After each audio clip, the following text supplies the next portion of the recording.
Welcome to the Shadows of Fear channel. Now I will guide you through a world of darkness, witches, and unknown creatures. I hope this helps you disconnect from your daily routine and relax. To avoid any visual distractions, we will leave the screen black and let your imagination run wild. Before we begin, write in the comments where you're listening from and what time it is in your country. Now, let's begin. My name is Tom, and for years I lived on a small island lost in the middle of the ocean, a place where time seemed to stand still and nature played by its own rules. I shared that life with my wife Molly and our son Ralphie, raising him among the villagers, their old traditions, and that heavy air thick with secrets that lingered in every corner. What happened that season was something no one could have imagined. A storm that didn't just devastate the island, but changed our lives forever. I'm not telling you this to scare you or get your sympathy. I'm telling you so you understand. There are places where the cold doesn't just come from snow and ice, and sometimes what threatens you has no name or shape until it's too late. I didn't want to be there. Damn it, I didn't.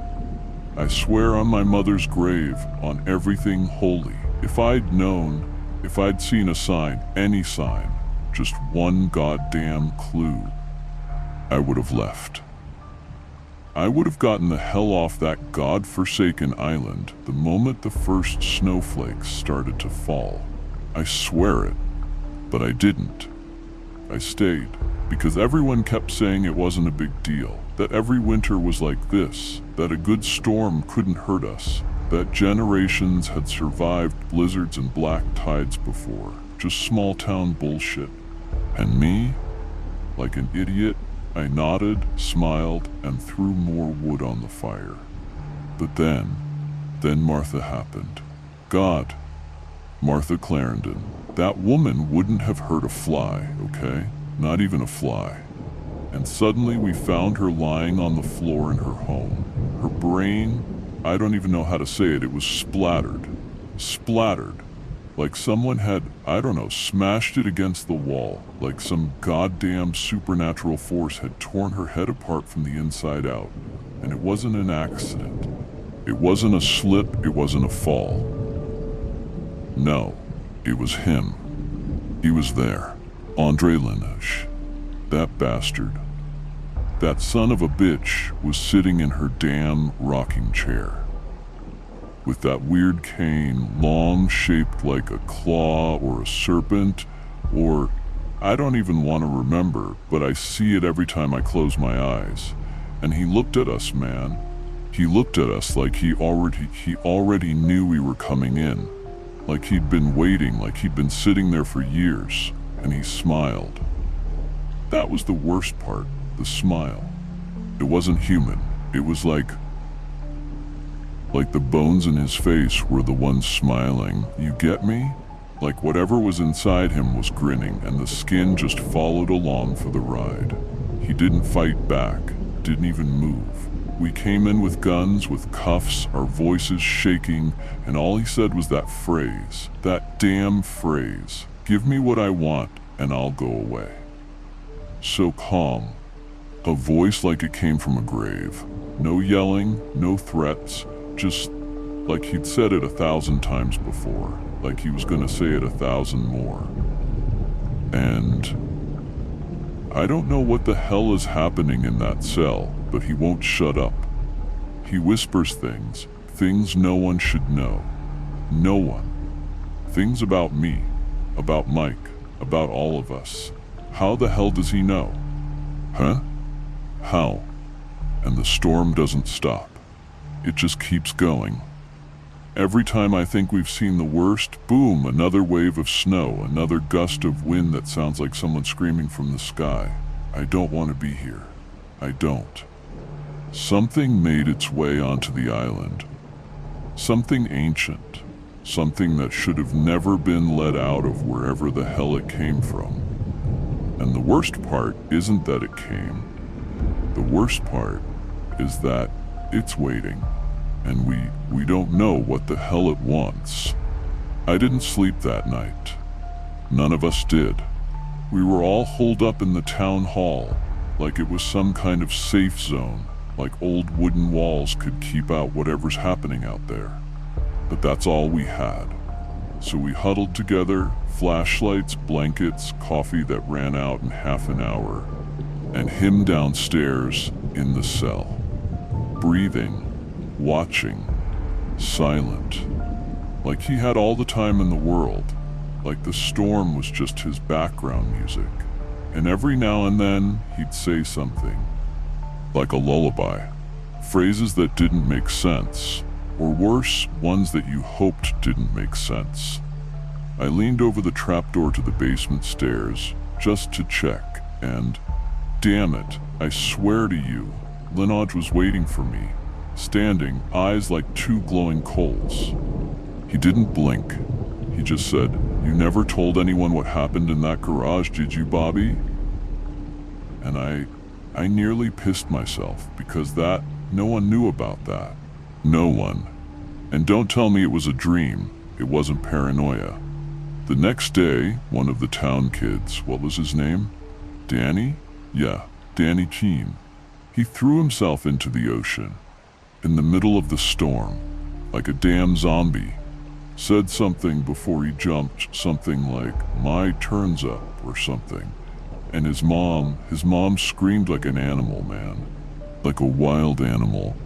But no one did anything. No one. Because we were scared. Because we knew it wasn't just a suicide. We knew it was him. He didn't even touch him. But he pushed him. Things started going downhill fast. Real fast.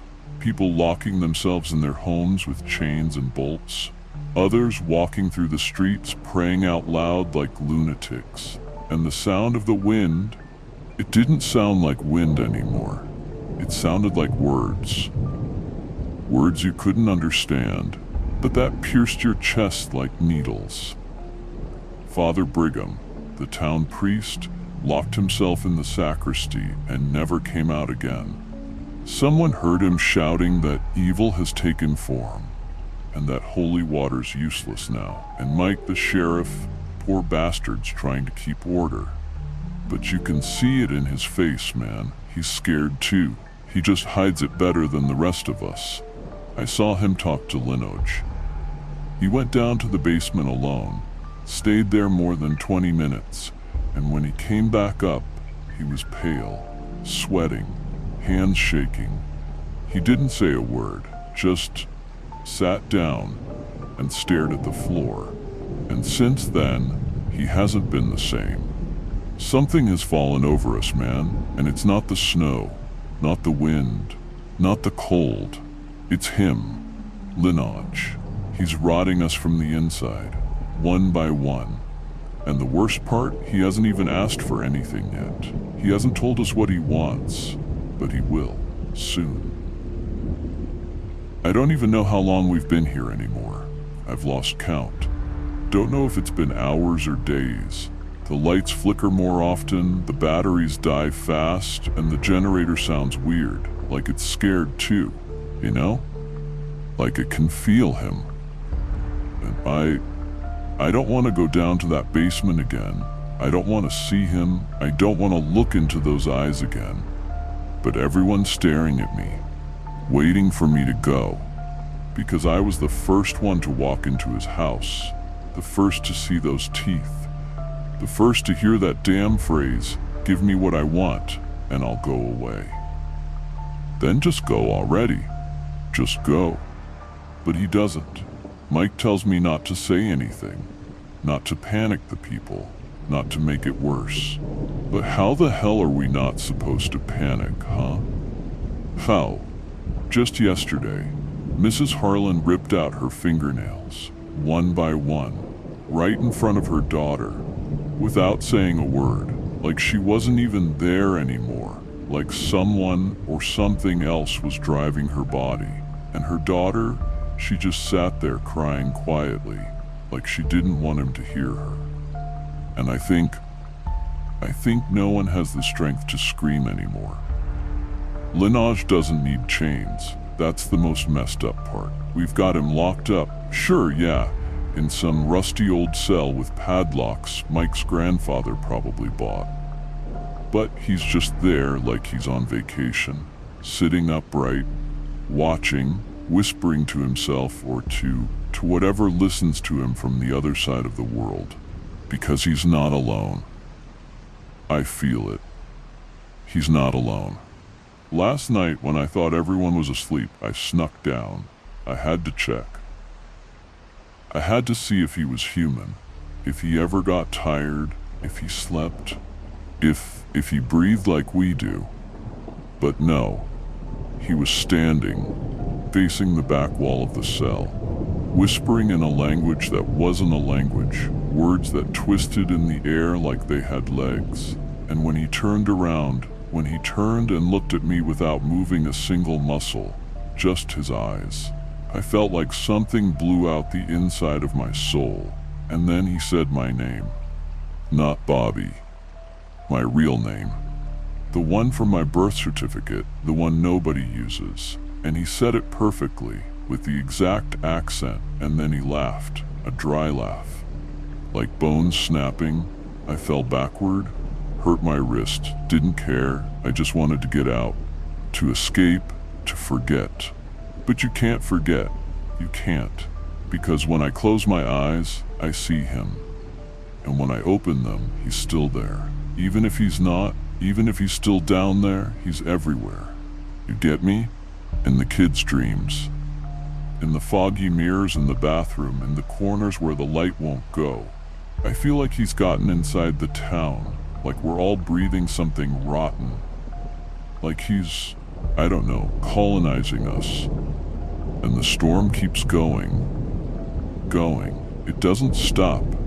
It's not natural. It can't be.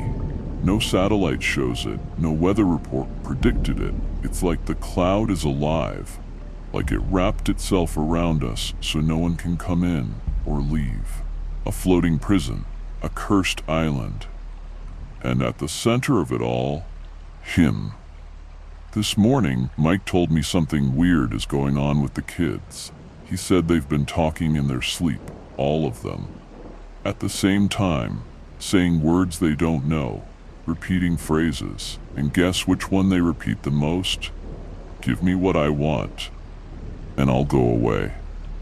It's not just Linaj anymore. It's like a virus, an echo, a curse spreading.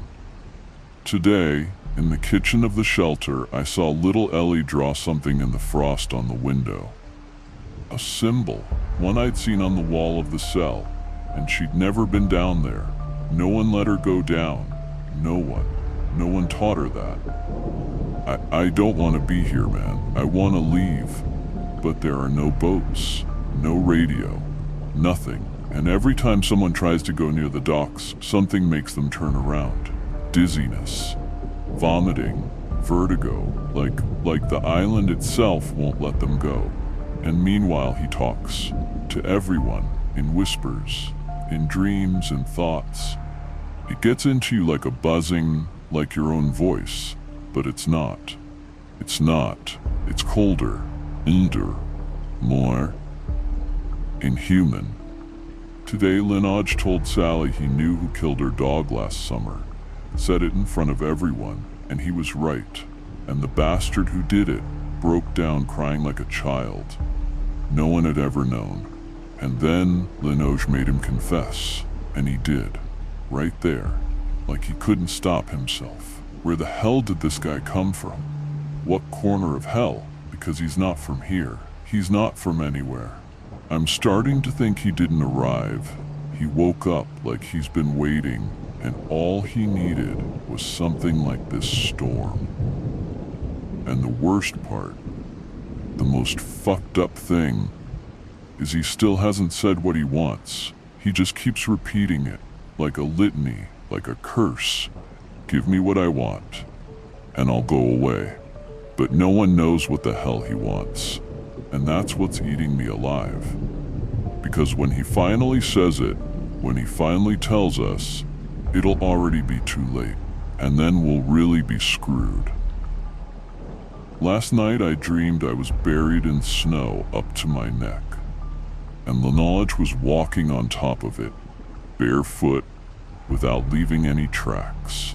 He looked down at me with that mouth that doesn't really smile, that just curves because something inside him stretches.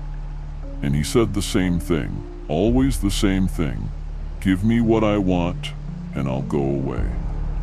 He said it without moving his lips. And at the end of the dream, the snow covered my mouth, and I started saying it, over and over, from inside my own skull. And the terrifying part is, I woke up saying it, out loud, gasping, drenched in cold sweat in a room with no heating. I felt like something had shat in my soul, I swear. And when I looked out the window, he was there, in the snow, in the square, just standing there, staring at me, even though he was locked up. How could he be there? I ran, bolted down to the basement like a madman, and yeah, he was still there, in his cell, calm, motionless, like the Lenage outside had been just a reflection, or a shadow of him, or a projection. I don't know. I don't know anything anymore. But then I noticed something. The bars were frozen.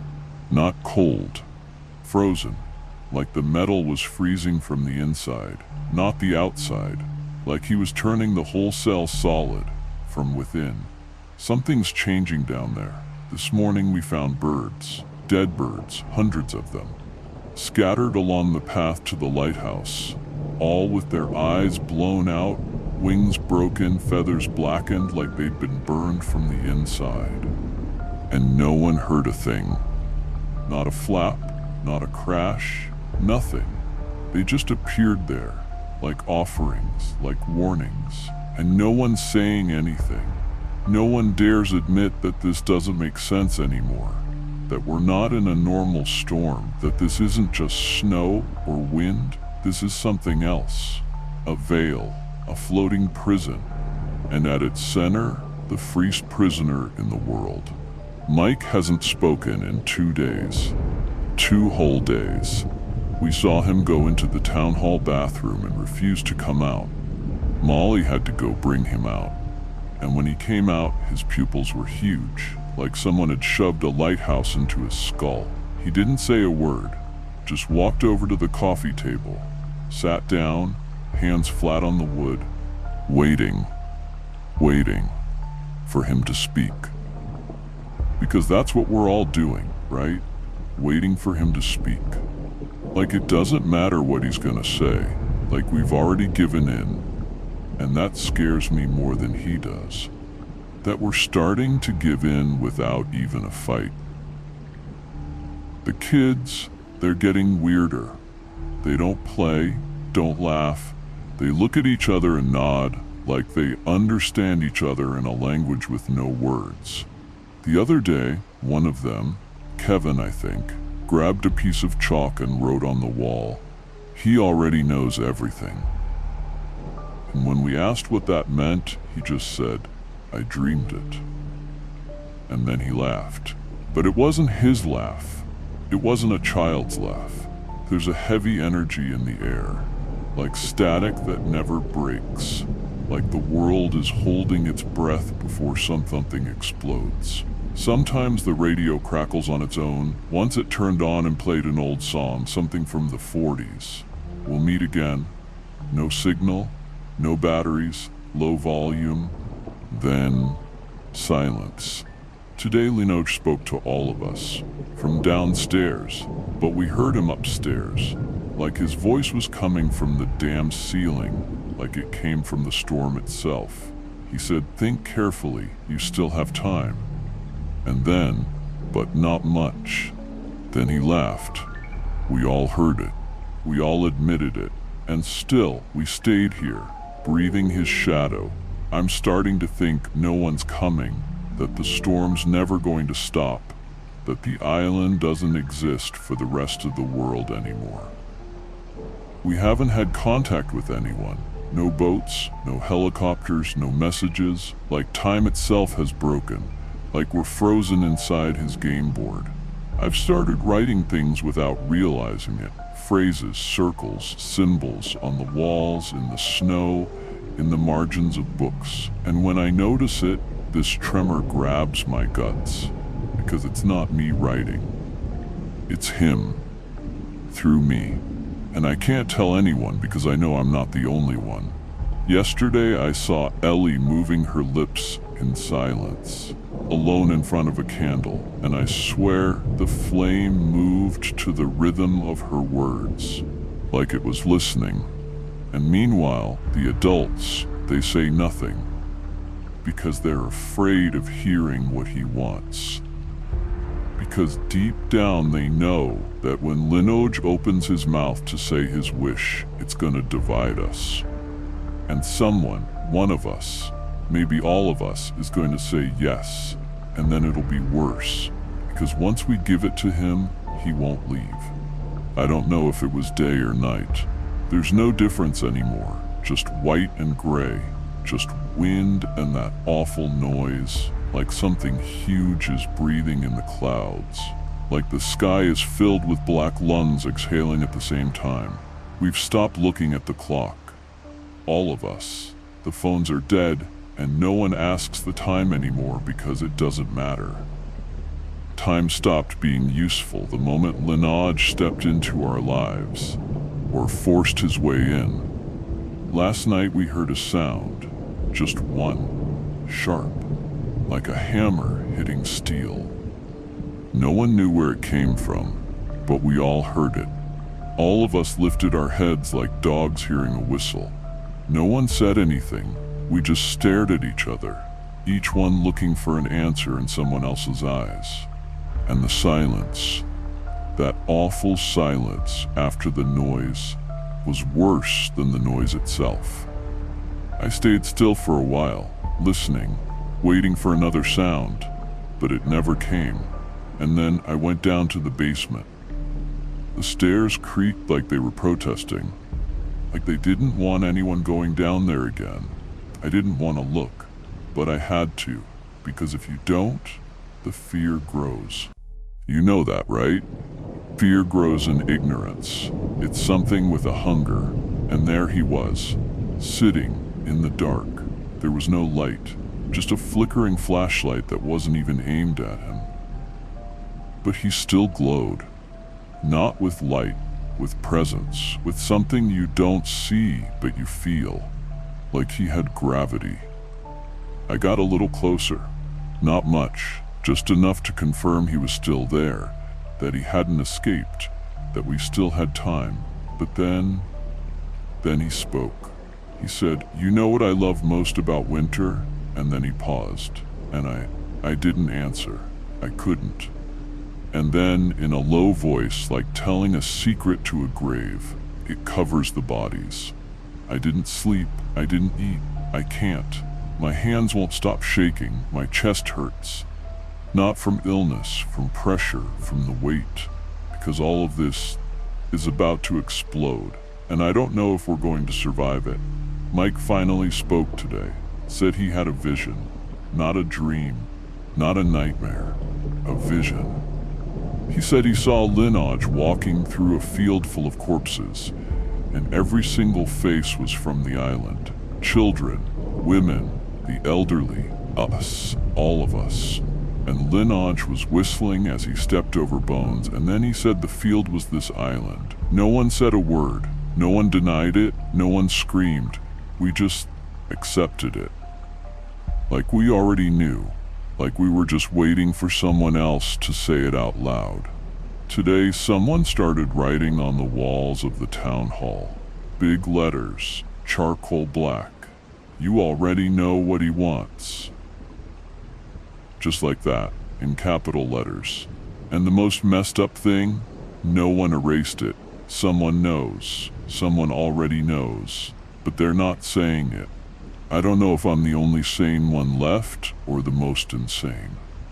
Because I hear things. I see shadows that shouldn't move. I feel footsteps where no one walks. I see things in window reflections, tall things, thin, with white eyes.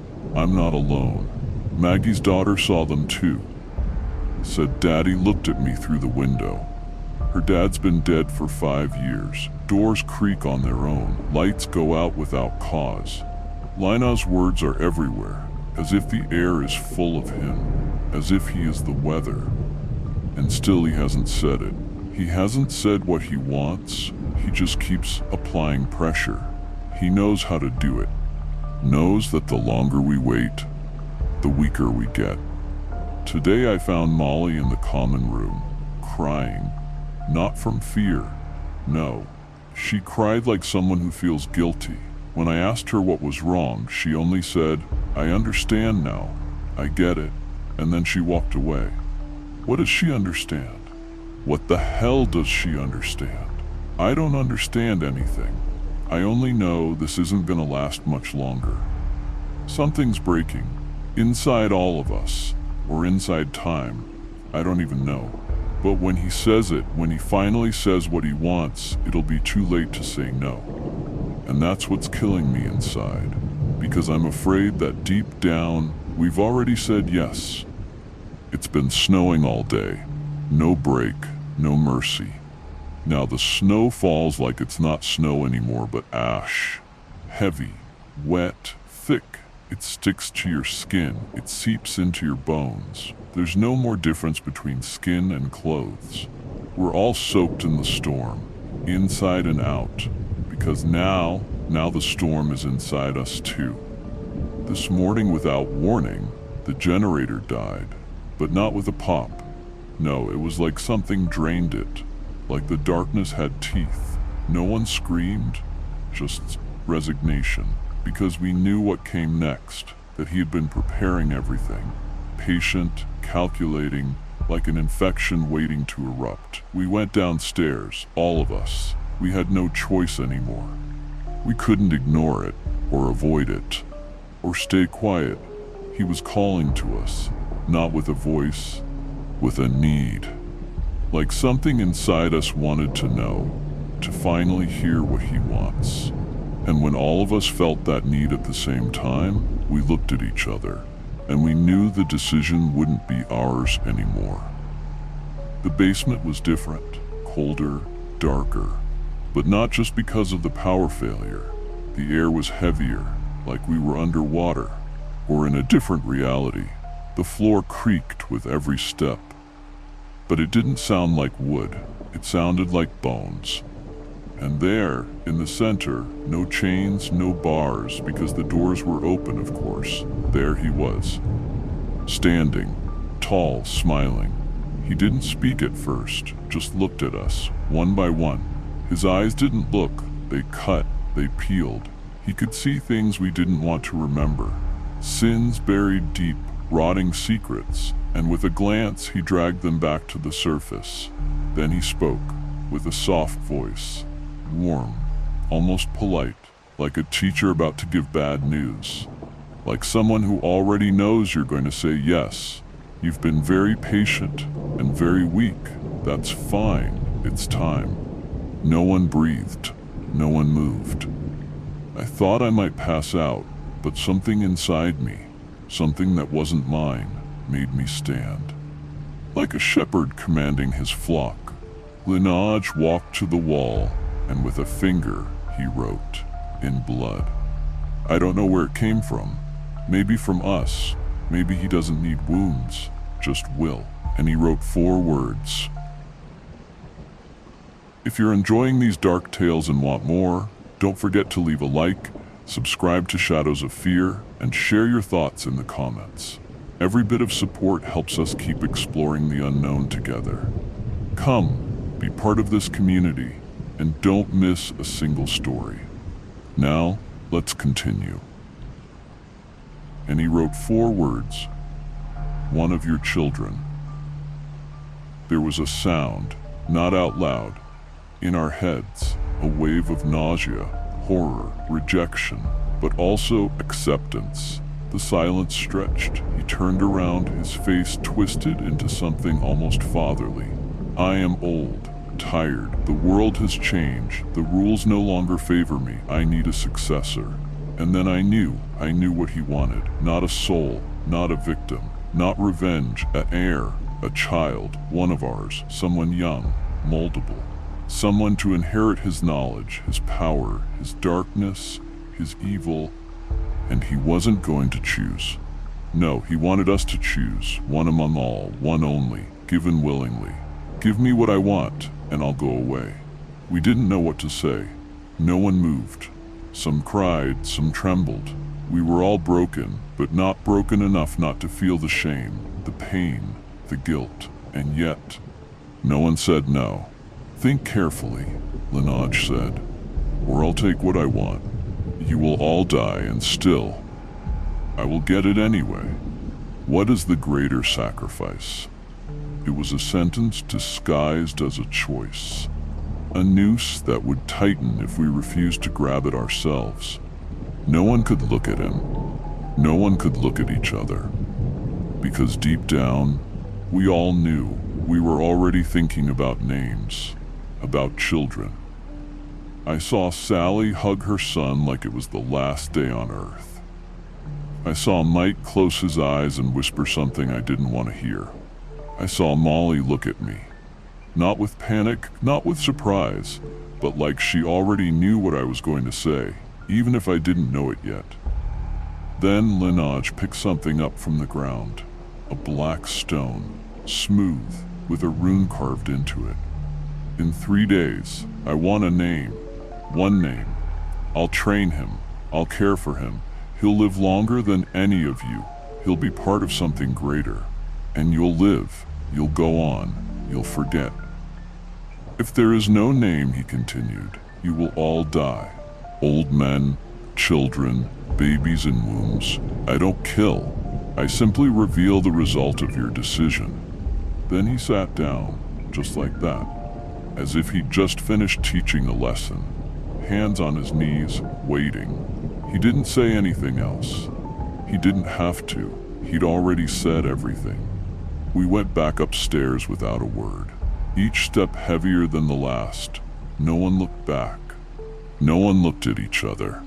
And when we reached the top, something changed. Something invisible, but real. The storm was still raging, but now it was gentler. Like the monster, satisfied, was giving us space, time to digest the poison. We are no longer people, not entirely. We are a jury now. A court of executioners. Because for 3 days, we are going to debate which of our children to give away. And the worst part, no one has said no. Here we are. 3 days since the request. 3 days of non-stop snow, heavy, relentless. Like the sky is crushing us with every flake. But the storm, that doesn't matter anymore. The real storm is inside now. In every glance, in every sigh, in every whisper we think no one hears. We don't sleep, we don't eat, we don't cry, or if we do it silently, alone. Because outside, in the hall of the town council, the people have become a jury that must decide which child we will hand to Linoj. Each name spoken feels like a death sentence, like a knife, and yet no one dares to say no. No one wants to break the silence. Because we know the moment we speak, the condemnation is real. And that's heavier than the storm. The first time someone said a name, it was like a bomb going off in the room. Susanna, Kevin's mother, said it with a trembling voice, like she wanted to believe it was just a nightmare. My son, let it be Kevin. The murmur was immediate, a mix of shock and relief. Because someone had broken the ice, and because deep down, we were all thinking the same thing. The discussion was chaos. Long silences broken by rushed, desperate words, veiled accusations, hard stares, choked back tears. Because choosing a child to vanish or to die, or whatever Linoj plans, it rips your soul out. But there were also silent pacts. Glances that said, if you name my child, I'll name yours. There are no heroes here, just survivors. And survival is measured in who has the guts to look the monster in the face and say, "Take this one." I saw Mike close his eyes and rest his forehead on the table, like the weight of the world was crushing his skull. He spoke next. He said his niece's name, a little girl who probably doesn't even know this nightmare exists. He said it with a voice so broken it felt like my bones were cracking. Ellie, the nurse, stayed silent. They say she's deep in thought, but I think she's calculating, figuring out who could survive the longest, or who Linoch would accept without hesitation. Molly tried to speak today, tried to say we wouldn't give in, that this was madness, that Linoch couldn't have this kind of power. But her voice broke mid-sentence, and her eyes, they drifted away. I saw her run off, and later cry alone in the dark. Guilt has taken residence in our homes, in our souls. You can feel it in the air, thick and sticky. Every mother, every father, wondering if they could look their child in the eyes and hand them over. If they could live with that, if that burden wouldn't crush them forever. The town is a cage now, every window an eye, every door a barrier. No one trusts anyone anymore, because anyone could be next. Anyone could raise their hand to name or to be named. Sometimes at night, when the wind calms, the kids go outside to play in the snow, but there's no laughter, just whispers. And sometimes one of them says a name, the name of one of their own, and then the game ends, because they know, because they feel it. Time moves slowly, even as the storm doesn't.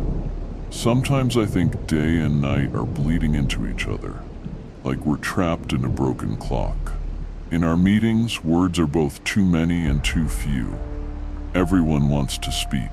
No one says anything. Silence is the only protection we have left. Today I saw Sally step away from the group.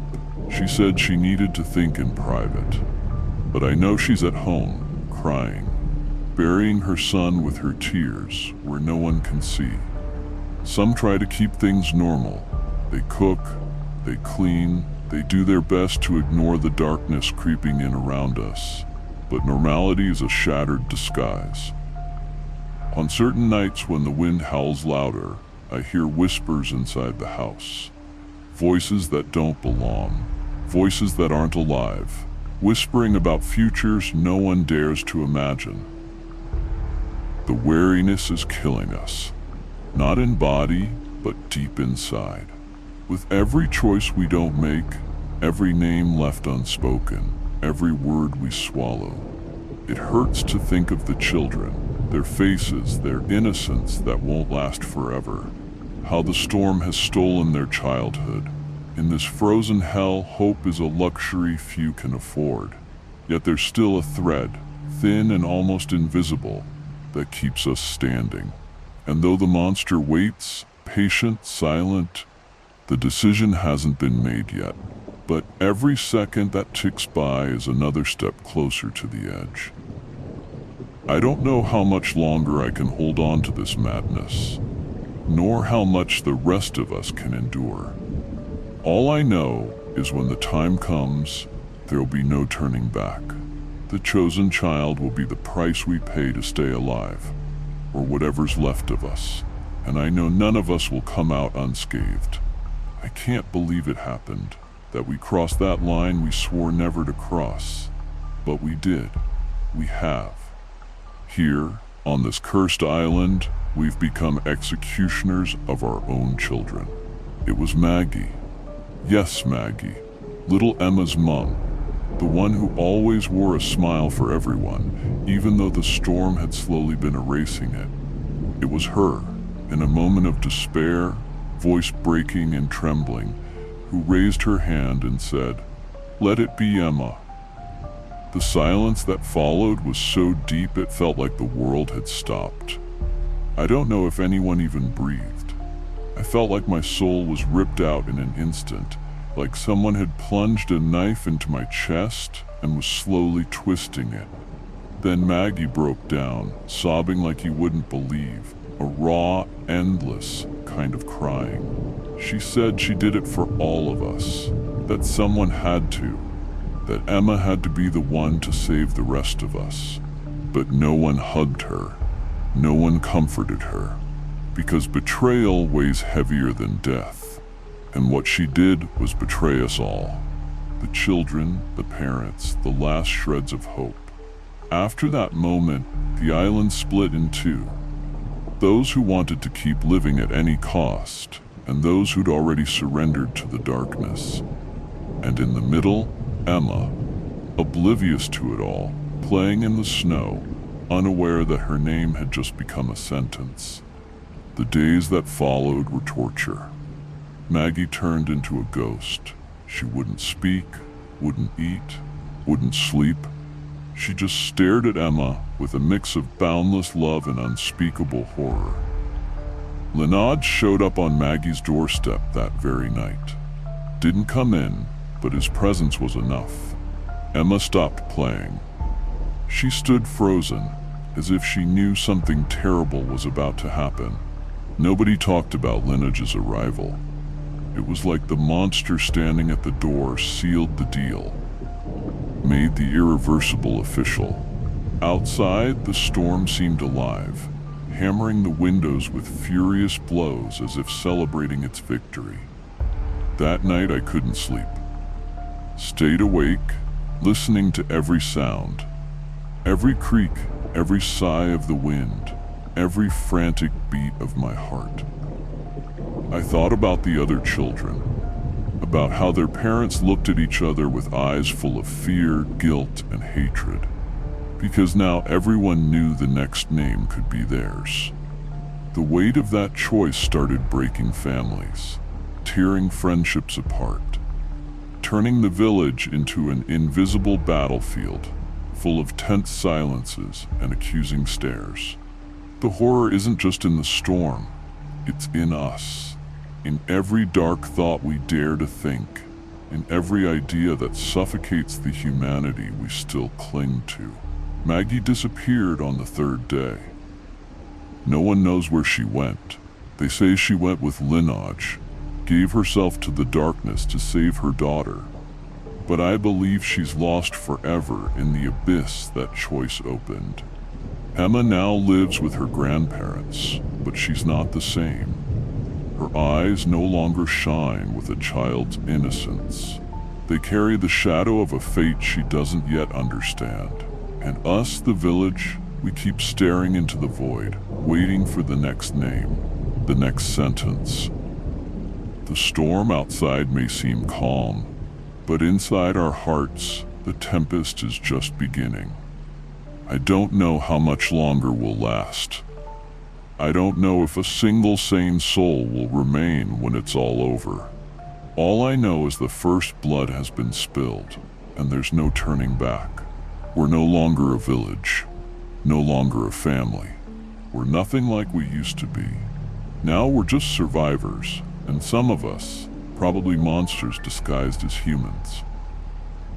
Because the storm, that bloody storm that looked like just snow and cold, has done more than isolate us.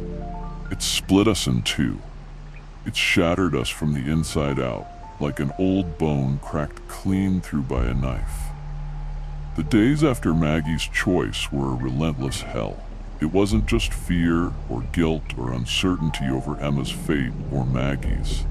It was rage.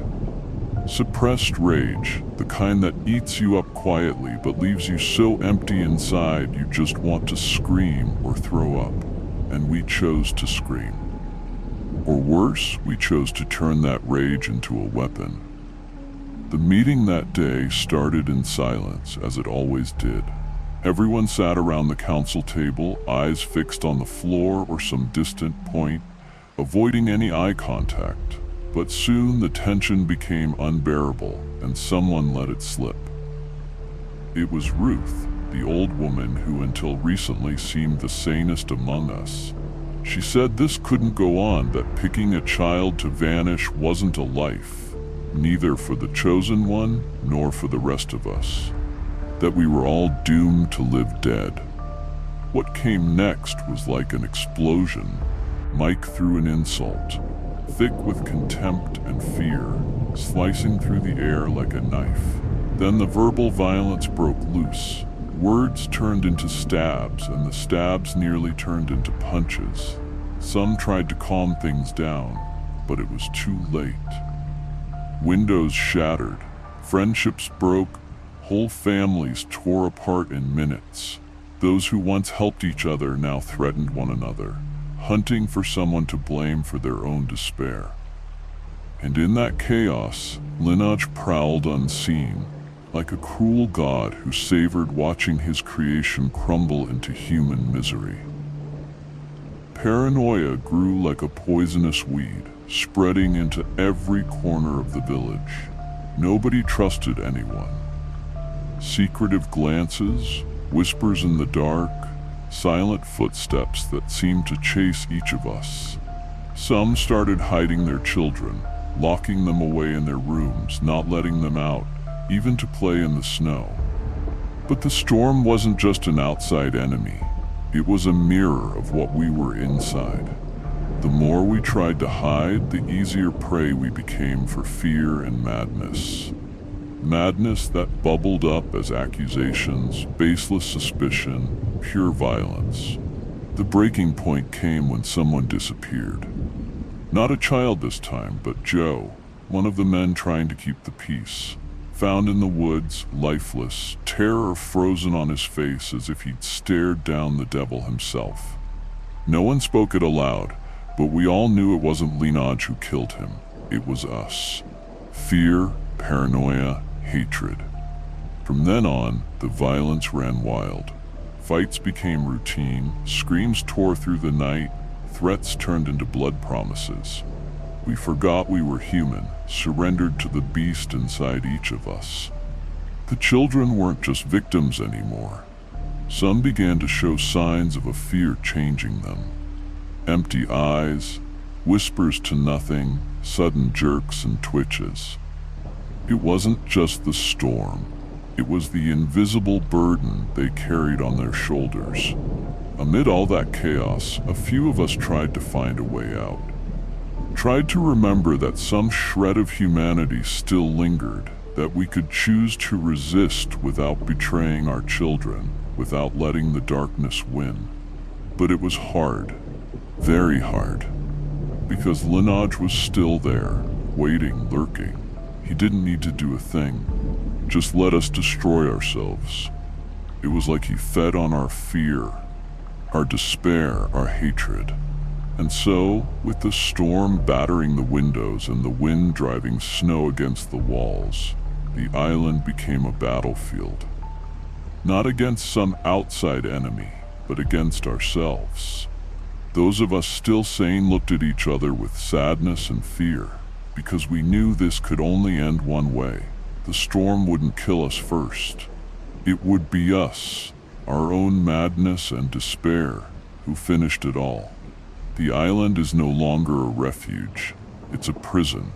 And inside that prison, the real storm is us. The sun hasn't come back. I don't know if it ever will. I don't know if any of us will live to see it. And as long as the snow keeps falling, we'll keep falling with it, to pieces, in silence, at war. The violence didn't take long to turn physical. I knew it the moment I saw Tim and Bill throwing punches outside the shop. It was a brutal eruption, a savage roar tearing through the already fragile calm of the village. The storm outside was a whisper compared to the chaos exploding inside those freezing walls. Tim was shouting, his face flushed red, rage pulsing through his veins. Bill, fists clenched and eyes blazing with hate, shouted back just as furious. It wasn't just a fight, it was months of bottled-up pain exploding, a clash of desperation. Nobody stepped in. We all just froze, knowing any attempt would be pointless. The blood ran. Not much, but enough to stain the snow, to soil the purity of that white world surrounding us. And that was the point of no return. Because when a man turns beast, fear morphs into something darker, deeper, nestled in the heart, growing uncontrollably. After that fight, the groups began to split. There was no longer unity, no pact to hold us together. The island fractured into factions, each with its own agenda, its own fear. Some wanted to keep fighting Linoge, others just wanted to survive at any cost, even if that meant sacrificing anyone. If you're enjoying these dark tales and want more, don't forget to leave a like, subscribe to Shadows of Fear, and share your thoughts in the comments. Every bit of support helps us keep exploring the unknown together. Come, be part of this community, and don't miss a single story. Now, let's continue. The nights turned dreadful. Screams lost to the wind, doors slammed shut, shadows darting fast between houses. The children wept silently, and the adults barely held back tears burning behind their eyes. One day, Sarah, the school teacher, vanished. No one saw her leave, no one heard a cry. Her house stood empty, lights off, utter silence. Some said she'd gone seeking help. Others whispered that Linoge had taken her. But deep down, we all knew the truth. The storm and madness had claimed her. Paranoia grew by the minute.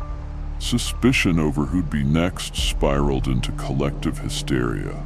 Accusing glances, whispered words turning into threats.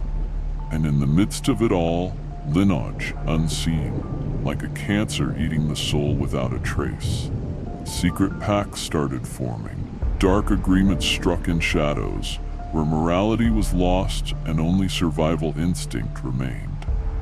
No one trusted anyone, but everyone was ready to betray if it meant a slim chance at survival. I saw trust shatter between lifelong friends. Hugs turned to knives in the back. All for a monster we didn't even know if was real, or just a shadow cast by our own madness. One night, while walking down the main street, I heard footsteps behind me. I spun around quick, but there was no one.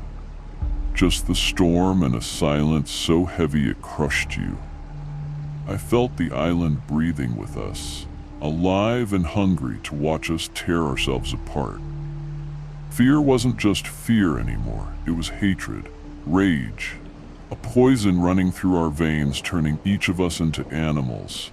Animals willing to do anything to protect what was left of their family. And in that atmosphere, violence became law. Fights were no longer just frustration, they were about control, power, desperation. People banging on doors, breaking windows, screaming until their voices gave out. Isolation was total. No one could seek help. No one could leave the island. And the storm showed no signs of letting up. It was like nature itself conspired with Linoge to make sure no one escaped. Fear turned to paranoia, and paranoia to madness. No one slept.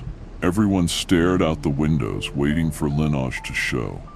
And when he didn't, they made up worse stories about what he'd done, or what was coming. Some started carrying weapons, knives, bats, anything, because the threat wasn't invisible anymore. It was real, tangible, and we all wanted to be ready to defend ourselves. One of those nights, I heard screaming from Joe's house. I ran over and found his wife crying uncontrollably. Joe had tried to protect his son from a group ready to hand him over to Linoge to save themselves. It was brutal. The fight ended with Joe broken on the floor and his son gone. That was when I realized humanity was slipping through our fingers. There was no going back. We'd fallen into a bottomless pit, each alone against all. Days blurred into nights, the storm into silence. No respite, no hope. Just that unbearable weight of knowing anyone could be next, anyone could be handed over to the monster. And all the while, Linaj waited, unseen, patient, savoring the chaos we'd made with our own hands. One day, just when I thought it couldn't get worse, news came that another child had disappeared. No explanation, no deal, no warning, just vanished. Panic spread like wildfire. No one slept. No one trusted anyone. And we all knew it could only get worse. Because the storm wasn't just the cold freezing our skin. It was the cold killing our souls. And me, trapped in this madness, I could only wonder how much longer this hell would last. How long before it was my turn? How long until this nightmare ended? And if I'd ever see the sun again? The island had become a graveyard of hopes, a place where every step was like walking over the shattered remains of what used to be home. We'd lost more than friends or neighbors. We'd lost dignity, humanity, and with them the chance to walk away alive. What remained was a handful of broken souls, desperate and cornered by the cold and terror that had torn off our skin to reveal the monster inside. Those nights, those cursed nights, were endless nightmares where screams and sobs never ceased. No children playing, no muffled laughter, not even the wind's whisper felt kind anymore. Just that dense silence, that void swallowing you whole, and Linaj's constant threat. The relentless shadow watching from some invisible corner, feeding on our fear, on our blood. Every meeting was a funeral disguised as a council. We'd sit around that worn wooden table, hands shaking, eyes lost, asking who'd be next, and at the same time looking for someone to blame, an excuse to unleash all the rage inside that was tearing us apart. Like a pressure cooker ready to explode. And in the end, it did.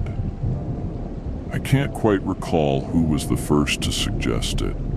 Maybe it was Ruth, the woman who used to be our voice of reason, but who now seemed to have surrendered her soul to fear.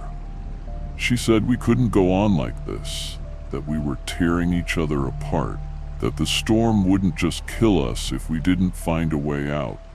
It had already turned us into executioners and victims all at once. That we had to make a pact, a final pact, one that would seal our fate once and for all. The air grew thick, heavy with unbearable tension. Nobody wanted to speak, but we all knew what it meant. We'd have to choose. Decide who to hand over to save ourselves. Or maybe to feed the darkness growing inside us, that part of us desperate to end the other before they ended us. It was an abyss of despair with no way out. Outside, the storm howled like a mad demon, and inside, our voices trembled as we debated the only option left to us. Some refused in desperation, others accepted with the resigned look of the condemned. Eyes locked onto each other, searching for a sign of humanity, compassion, sanity. But all they found was raw, naked fear and hatred. Then the vote was called. Cold, mechanical, no words, just glances that said more than any speech ever could. One by one, we raised our hands, fully aware that with that simple gesture, we were not only condemning the chosen one, but also sealing our own fate. Because every time we handed someone over, a piece of our soul shattered and was lost forever. The choice hit like a blow to the heart. That night, the village truly died. That was when we understood there would be no salvation. The monster wasn't Linaj nor the storm, it was us. The only way out was to cross the chasm we built with our own hands, and it would devour us alive. I still remember Helen's face when she realized it was her. The disbelief, the terror, the betrayal. Her big, wet eyes searched for an explanation that didn't exist, for a reason we couldn't give her. And at the same time, her silence was a condemnation for all of us. because in that silence lay the acceptance of the inevitable, the irreversible. Helen was the first to go. She was the sacrifice that opened the door to either redemption or total destruction. We saw her walk towards the woods, wrapped in a coat too thin for the biting cold, her gaze fixed on the ground, but with the strength of someone who knows there's no turning back. The storm seemed to hush itself, as if respecting that moment, but we all knew it was just a brief pause before the next wave of terror. After Helen, the island was never the same. Every day was a struggle to hold on to sanity, a battle against the instinct to kill each other just to survive. Those of us left looked at one another with wary eyes, calculating who would be next, preparing excuses, seeking allies, laying the groundwork for the next betrayal. The storm kept falling, relentless, covering everything in its white shroud, like a canvas waiting to be painted with blood and despair. The snow packed on the streets mingled with the tracks of our erratic footsteps, with the dirt of our anguish, with tears we dared not shed. In that cold, thick atmosphere, we began to lose track of time. Days bled into nights, nights into nightmares. Reality warped, and in that maze of fear and loneliness, our minds turned against us. Delusions started to take hold, voices whispered, presences made themselves felt though no one was there. Some stopped speaking altogether. Others screamed without reason. A few shut themselves away, staring blankly into the void, as if waiting for it all to end without having to make any more decisions. But nobody could escape. Not the storm, not lineage, not the burden of condemning someone, nor the guilt that ate us from inside. The children, the few that remained, seemed to carry a shadow that wouldn't lift. Their eyes were dull, their movements clumsy, as if the innocence stolen from them was a weight too heavy to bear. Some began talking to themselves. Others hid in dark corners, seeking refuge in a world that no longer existed. The house where Maggie once lived stood abandoned, a silent monument to the madness that had consumed us. Emma no longer played or laughed. We saw her once, gazing from the window with such an empty expression that it sent shivers down our spines. It was as if the child had died and only a shell remained, a shadow of what she once was. The whole village echoed with screams and whispers, with hurried footsteps and slammed doors. There was no room left for compassion or hope, only survival and the price we were willing to pay to keep breathing. One night, when it felt like the abyss couldn't swallow us any further, someone suggested we find Linoge, confront him directly, end this nightmare once and for all. A desperate idea, maybe even foolish, but it was all we had left, a flicker of madness in the heart of the darkness. Preparing for that showdown was a race against time. Makeshift weapons, plans thrown together on the fly, hollow promises of courage. We knew many wouldn't come back, maybe none at all. But there was no other choice. The island had taught us one thing. Fear only dies when you face it head on. The night we set out to find Linoge, the storm was at its fiercest. Snow fell like razor blades. The wind stole our voices and hope alike. We walked through shadows, among trees that looked like monsters, through a silence broken only by the pounding of our own hearts. In that forest, darkness was a bottomless pit. Then it appeared, not as a monster, not as a shadow, but as a man. A man with a smile so cold it could freeze your blood. A voice that sounded like death itself echoing. It told us everything had been a game, an experiment, a punishment, that we were its pieces, its puppets. that the storm was just the backdrop for its cruel show. What followed was a battle between madness and the will to survive. Screams, blows, blood, tears. Some fell instantly, others fought like life depended on every breath, every move. And in the end, when the storm began to ease, only a handful of us remained, broken, exhausted, but alive. We left the woods like ghosts, speechless, hopeless, our bodies and souls shattered. We knew the island no longer belonged to us, that Lineage had won, but also that we had ceased to be human long before that night. Now, as I write this, snow piling up outside the window and the crushing silence of winter pressing in, I wonder how much longer I can endure. How much longer this cursed island will hold on, and how many of us will be left to tell the tale. The final pact was sealed with blood, with tears, with a soul torn to pieces. And though the storm has passed, the cold remains inside us, stronger, darker, eternal. Because sometimes the storm never ends. It just changes its shape. We came out of the woods with frozen bodies, but the worst wasn't the chill on our skin. It was the ice in our souls, that hollow, defeated feeling crushing us from within. We were like ghosts wandering aimlessly, hands trembling, eyes dry but glassy from staring death in the face.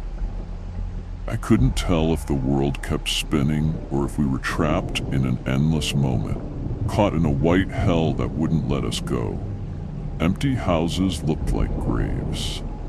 Along the main street, only muffled footsteps and the crunch of snow under our tired boots. No words could explain what we'd lived through or the secrets we carried. No one dared to meet another's gaze, because in those eyes was the same question. Who's next? Who will fall under the weight of this damn storm that won't quit? That last pact marked us forever. We'd crossed the invisible line between civilization and savagery, and now we were doomed to live with guilt, shame, and the pain of being executioners and victims all at once. There was no forgiveness, only a grave silence wrapping around us, making us feel small, insignificant against the frozen vastness that surrounded us.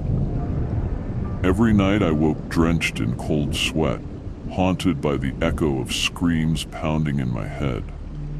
I remembered Helen's face, the first to give in, with that mix of resignation and fear I'll never forget. I remembered Joe, broken, defending his son, how madness tore his family apart like a tsunami of destruction. All that burned inside me, and I felt the cold would never leave, that the storm had nested forever in my chest. Yet, despite the abyss, something unexpected flickered. A spark, faint and fragile, but there. It was Sarah, the teacher, the only one who hadn't given up, still searching for meaning amid the chaos. She started talking about coming together again, leaving hatred and distrust behind, building something new even though everything was broken. Her words sounded almost ridiculous, like a whisper against the storm's roar, but many of us listened, and that little light gave us strength. It wasn't easy. The island was shattered, divided into factions, open wounds bleeding at every turn. But Sarah achieved what no one else had. She called us back, not for a pact, not for surrender, but for a plan, to fight back against that shadow that had devoured us. The idea was mad, desperate, but it was all we had left.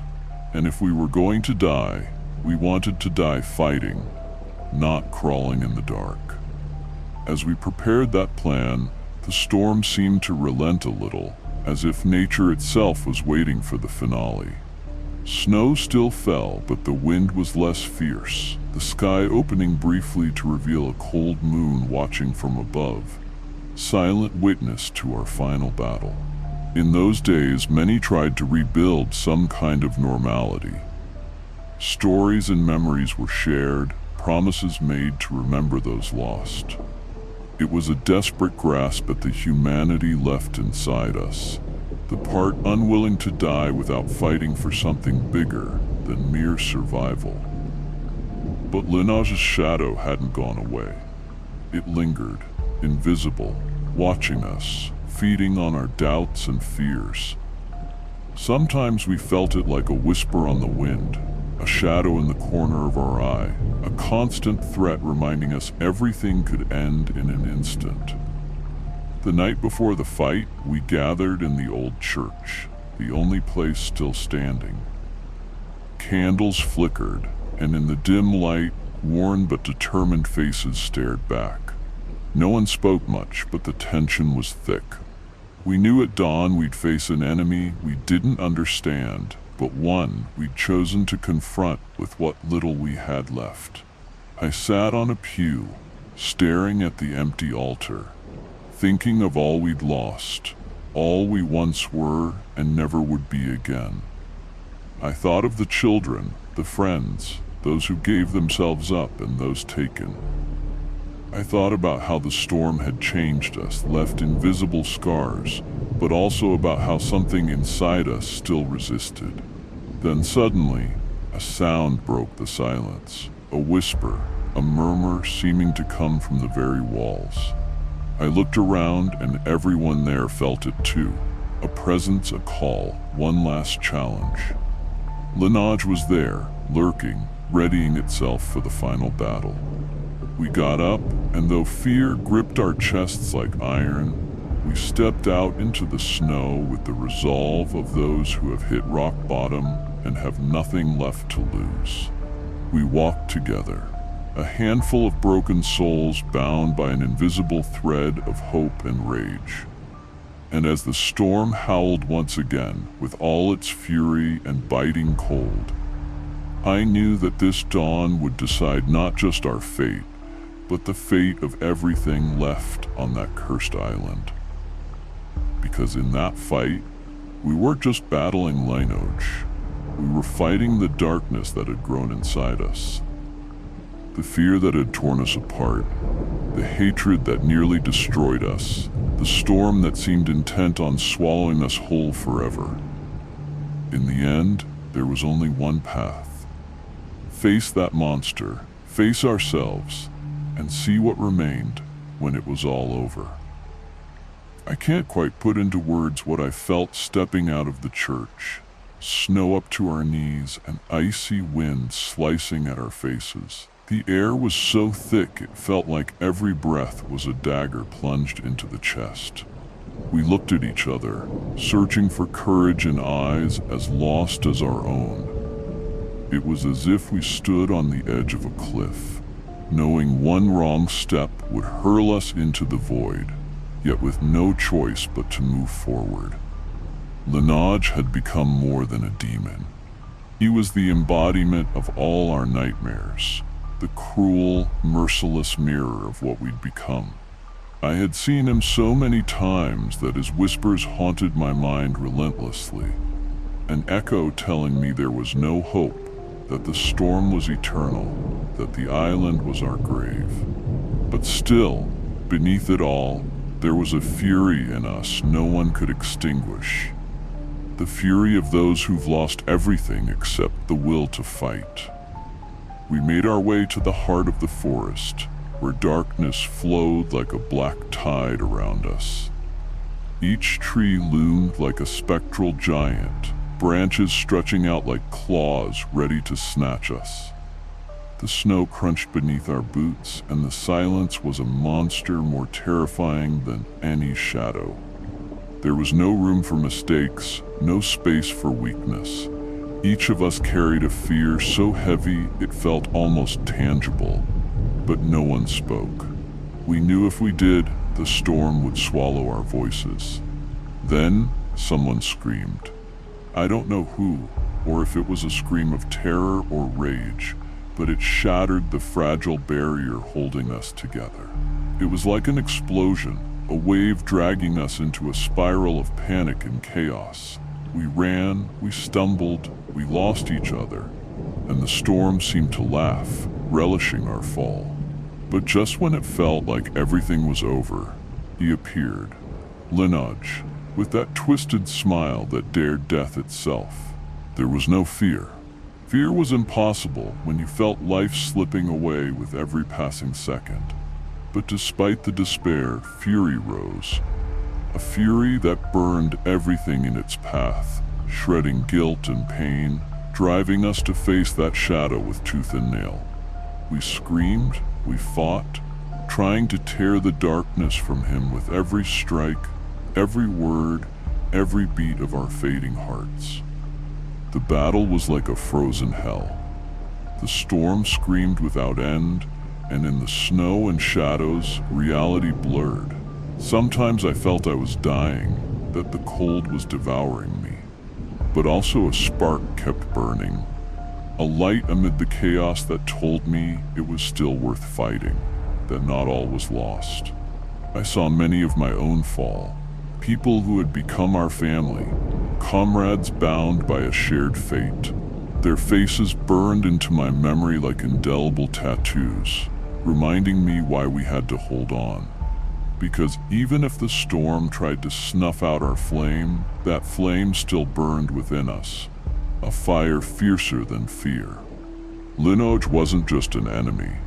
He was the embodiment of the darkness we'd nurtured. But in the midst of the fight, I realized we couldn't defeat him with weapons or rage. We had to face him with something deeper, something buried beneath the snow and ice. Hope, compassion, faith, that we could be more than victims. That's when Sarah appeared, with that steely yet tender look, reminding us who we were. Reminding us the storm hadn't destroyed us completely, that we still had the power to choose our path. That we could be the light in the darkness, not just shadows crawling towards the abyss. With her firm, clear voice, she made us come together once more, not to surrender or make a pact, but to fight side by side for that spark that still flickered. And as the storm began to ease, we felt something inside us shift. We had crossed the threshold of the abyss, and now there was only the path to redemption, or utter destruction. Dawn broke like a sigh, the sky painted red and gray, and the air felt warmer, as if the storm had grown tired of toying with us. We stumbled out of the woods, weary but alive, scarred by battle, yet carrying a newfound resolve we'd never known before. Though the island remained a place of shadows, it was now us who decided whether the light might return. For the storm had been only the beginning, and what came next would be our true hell or our salvation. I don't recall how the dawn began, or even if there was a dawn at all. All I know is I woke up in a corner, snow clinging to my skin, my body numb, my mouth dry as the desert. The storm seemed to have passed, but inside me the whirlwind kept roaring, a hurricane dragging me toward the edge of the abyss, stealing my breath. Why was I still alive? What was it for? If you're enjoying these dark tales and want more, don't forget to leave a like, subscribe to Shadows of Fear, and share your thoughts in the comments. Every bit of support helps us keep exploring the unknown together. Come, be part of this community, and don't miss a single story. Now, let's continue. The island was silent, too silent. Not a whisper of wind, not a crunch of snow beneath my feet. Everything seemed frozen in a suffocating pause, as if the world was holding its breath before exhaling its last gasp. I stumbled forward, searching for something, someone, any sign that this endless nightmare wasn't real. And then it appeared. Lineage. Not as some monstrous horror, but with that dreadful smile, that devilish calm that chilled your blood. She came holding the 13 stones, the very stones that had terrorized and damned our people. She laid them out before us like a cursed gift, and her voice sliced through the cold air like a whisper. Choose, but beware, for choice carries destiny. No words could capture what we felt. We had witnessed horrors, sacrifices, betrayals, and now it all came down to this decision hanging over us like a guillotine. The stones, glowing bright with symbolic weight, were the key to our fate. Linoge watched us, relishing our torment. The first stone passed from hand to trembling hand as the group gathered close. We knew one was black, the stone of surrender, the stone that marked the one who would pay the ultimate price. Eyes searched, hearts hammered with a mix of fear and desperate hope. When the black stone landed in Molly's hands, a funeral silence fell. Molly, Ralphie's mother, the woman who had endured cold, pain, despair, suddenly held the entire world in her grasp. She was the one who had to choose, the one who had to decide if she'd give up the most sacred thing we had to save us all. People murmured, panic mingled with prayers, with the desperate wish that this was some cruel joke. But it wasn't. The black stone pulsed with a dark glow, like a heartbeat in the shadows. Molly held it, trembling, her eyes searching the void for answers. Ralphie stood beside her, gripping her hand, not fully understanding, but sensing the horror looming. I saw the fear in his eyes, the terror of a child who knows the world is ending. I wanted to shield them, shout, stop it all, but silence crushed us, and the black stone was an unforgiving judge. Molly spoke, her voice both broken and steady. If this is what must be done, I will do it. For my son, for all of us. There was no other choice. The surrender had to be made for the storm to cease, for the island to stop being a hell of ice and shadows. Linoge took the black stone from her hands, and at that moment, a cold wind rose again, a lament that cut through the bones. But something had changed. The storm was no longer an unstoppable monster, but a distant echo, a threat we could still face. The other islanders gathered, exhausted but resolute, and voted. Molly's choice was the final one, the one that sealed our fate.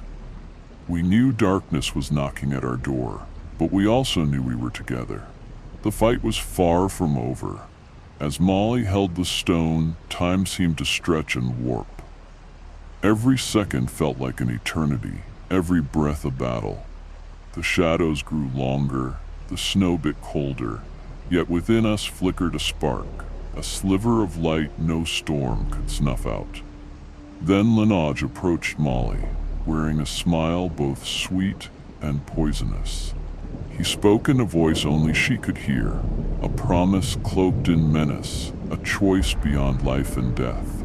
Molly didn't flinch. Her sacrifice was inevitable, but her courage gave us strength. When the black stone vanished from her hands, the air shifted.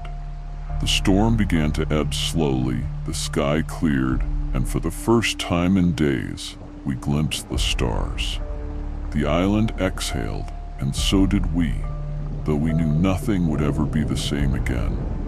Ralphie wept, and I held him tight, feeling that sacrifice as a bridge between life and death, between fear and hope.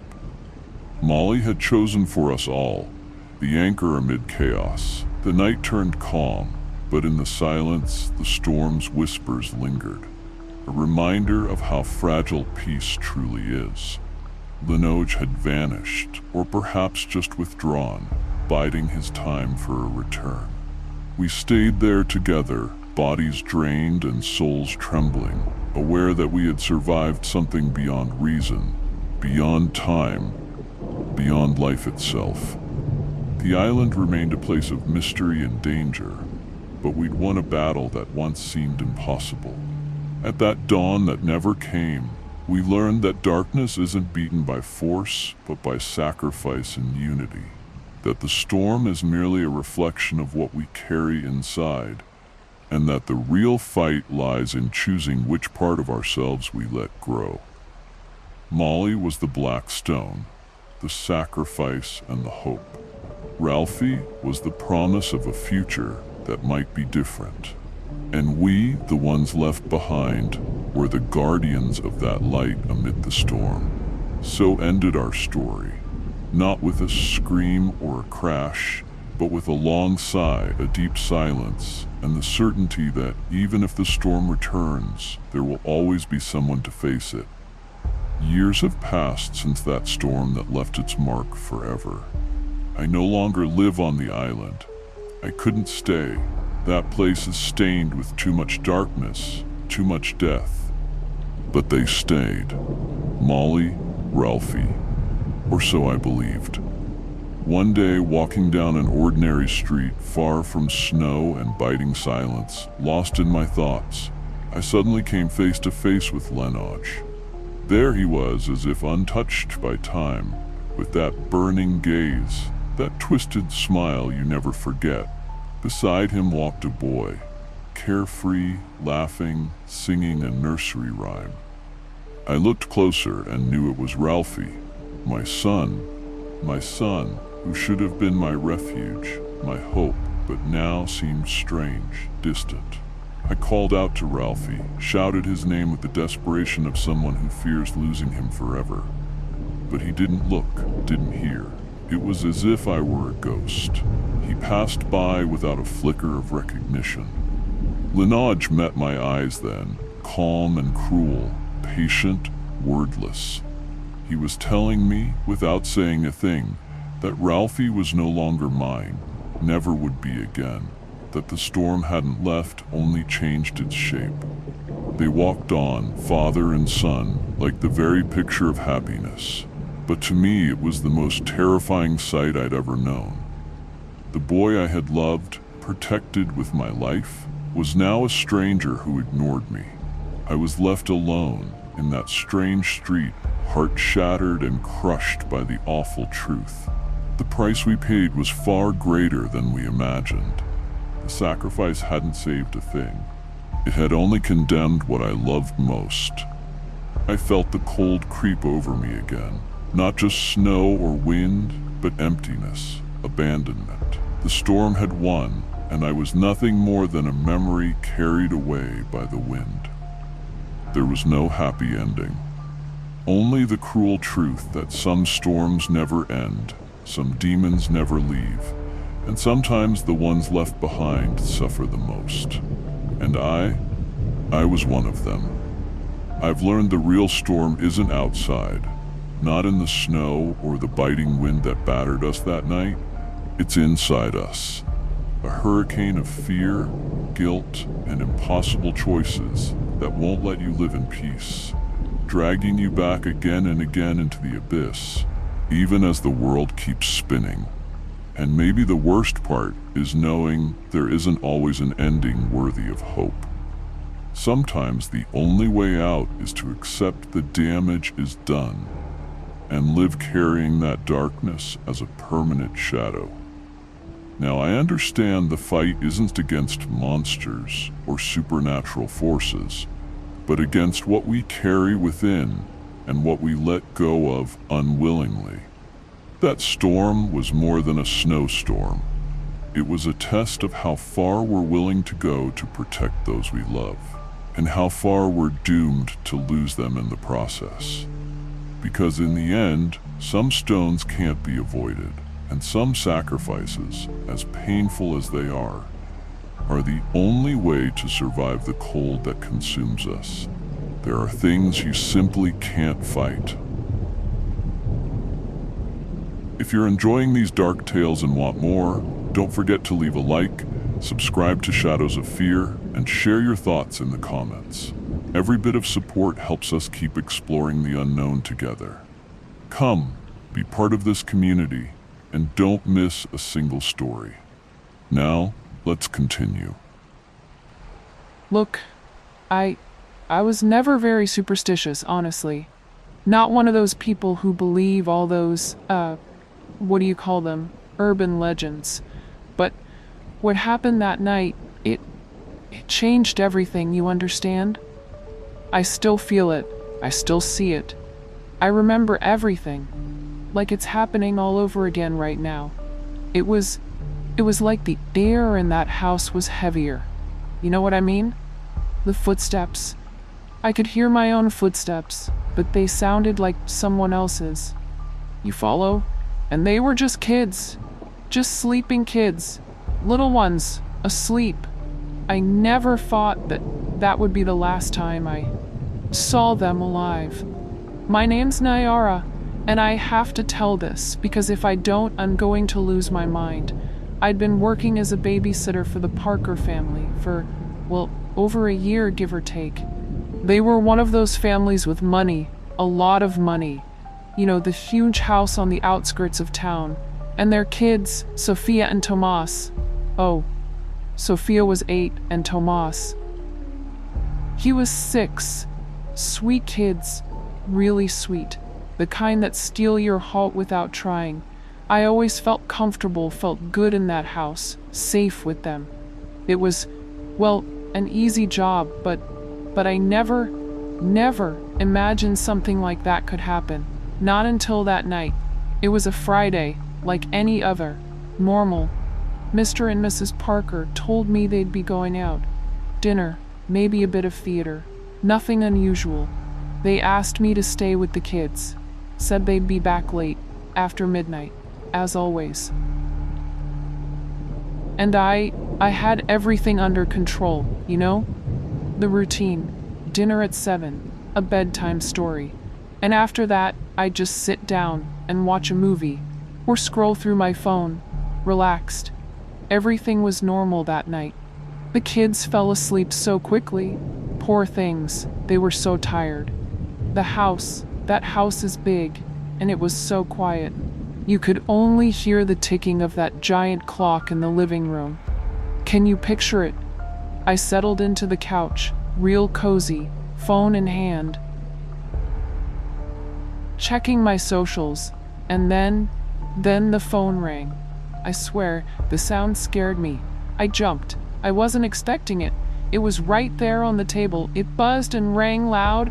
I don't know, but it felt wrong, really wrong. So I looked at the screen, thinking it'd be the parents, Mr. or Mrs. Parker, right? But no, it wasn't their number. I didn't recognize it. But, well, I picked up anyway, thinking maybe it was someone I knew, or something like that. Hello? I said, but I said it kinda nervous, unsure, you know? Silence. Yeah, complete silence. Like, total. And I just stood there, waiting, thinking maybe the signal was bad or something. And just when I was about to hang up, I heard it, breathing. Low, barely audible, but enough to send this cold spike right through me. I froze. Who is this? I asked, trying to sound normal, but I couldn't. I wasn't calm. Nothing. Just that breathing. Then the line cut. Just like that. I stared at the phone, heart pounding in my throat. I thought, it's a prank. It has to be a prank. What else could it be?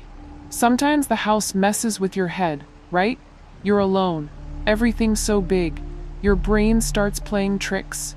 I tried to calm down, okay? I looked back at my phone, but I couldn't concentrate anymore. I don't know, the shadows looked bigger, and every sound, every creak of the house, made me jump. The silence, what had felt peaceful, was now unbearable. And then at 10:30, the phone rang again. This time I grabbed it fast, ready to end it. Enough. Who the hell are you? I said, just like that, no filter, okay? And what I heard, it wasn't laughter, or a threat, or anything like that. It was a voice. Oh God, I swear, it was low, deep, like, I don't know, gut-wrenching, like it came from way down in the stomach. I barely understood the words, but enough to make the fear sink deep into my bones. They're upstairs, asleep. You should check on them before it's too late. The line cut again. I couldn't move. I just sat there, staring at the phone like it had punched me in the face. Did I really hear that? my head filled with horrible questions. I didn't want to think about it, but I couldn't help it anymore. I stood up. My legs barely worked. They were shaking. I had to go upstairs. Do you get it? I had to check on the kids. I couldn't let some dumb call freak me out. So I went up the stairs, but my footsteps, they echoed so loudly in that house. Everything was so quiet.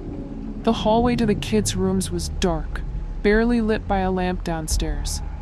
First, I went to Sophia's room. I opened the door real slow, and there she was, curled up under her starry blanket. She was sleeping, I swear, so peacefully, so sweetly. I watched her for a bit, trying to calm myself. Took a deep breath. I told myself, Nyara, it's okay. Everything's fine. Then I went to Tomas's room. The door, like always, was slightly open. He was afraid of the dark, you know? I stepped inside, and he was there too, curled under his blue blanket, sleeping so peacefully. I let out a sigh of relief. Everything was fine. Or so I thought. I went back down to the living room, but something in me had changed. I don't know, this feeling in my gut, a knot, like something wasn't right. You get it?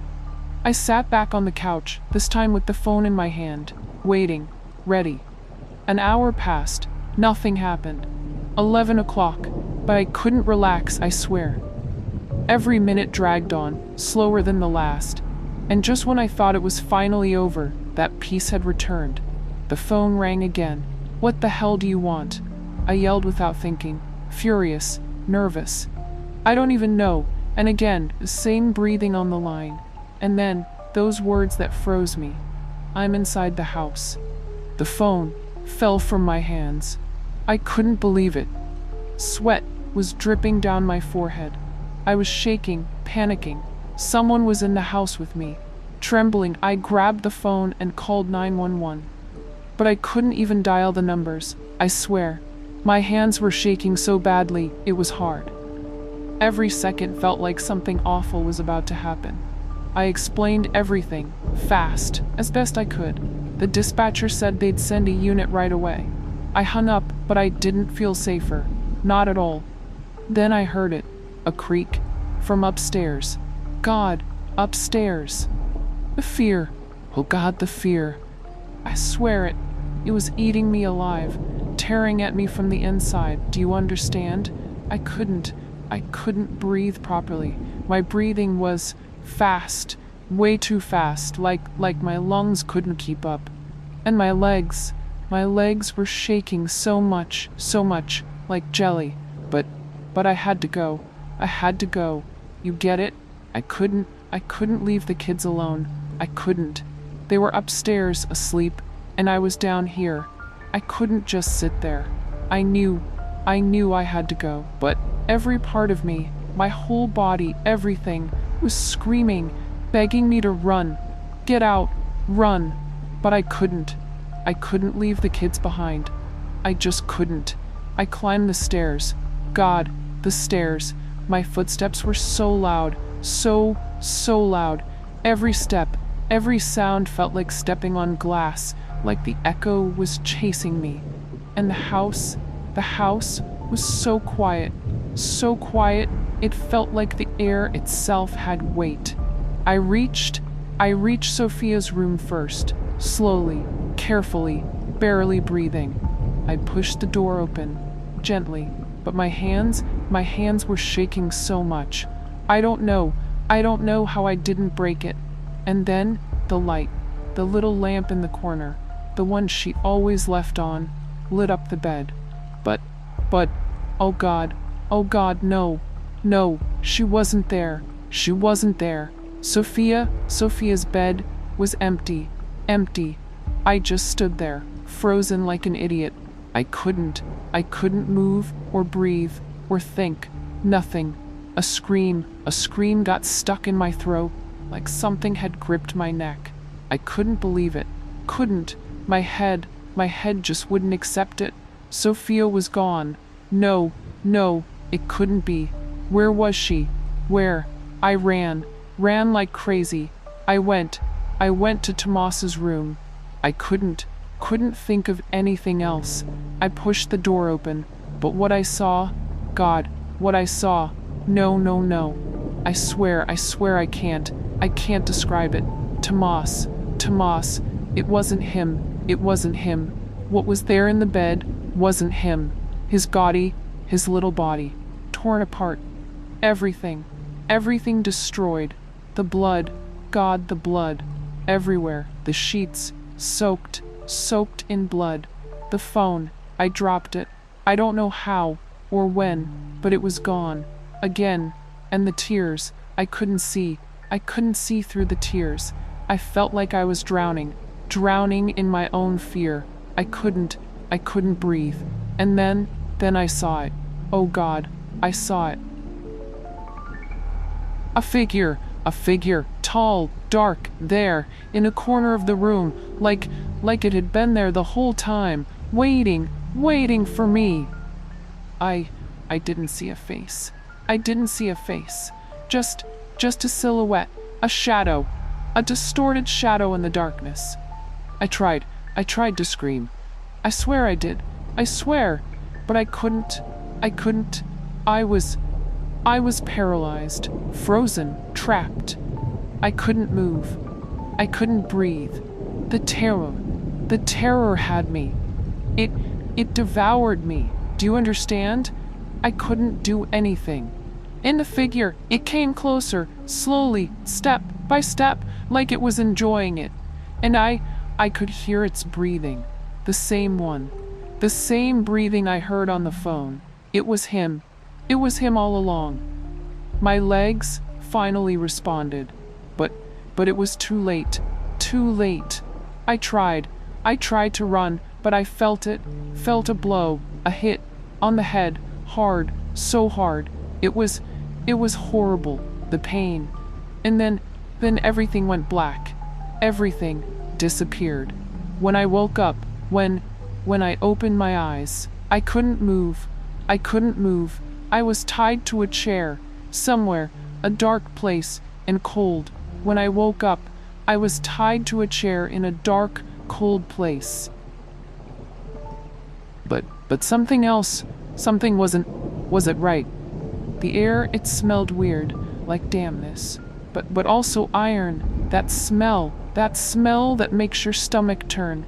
I tried to scream, but my throat was dry, like I'd been there for hours, days, maybe, I don't know how much time had passed. My wrists, oh God, my wrists, they hurt so bad, the rope had cut them, the pain was unbearable. I tried to move again, but it was useless. The desperation, it was eating me alive, I swear. Every second was torture. I could only hear my breathing, ragged, broken, and then I heard it, a sound, a step. Someone else was there with me, someone. I tried to, but my eyes could barely focus, and then I felt it, that breathing, the same one from the phone. It was getting closer. I felt it nearer, the sound of its footsteps. My heart was pounding so loud, I thought it would explode in my chest. I wanted to scream, but nothing came out. I could only close my eyes, pray for it to be over, but it wouldn't, not yet. If you're enjoying these dark tales and want more, don't forget to leave a like, subscribe to Shadows of Fear, and share your thoughts in the comments. Every bit of support helps us keep exploring the unknown together. Come, be part of this community, and don't miss a single story. Now, let's continue.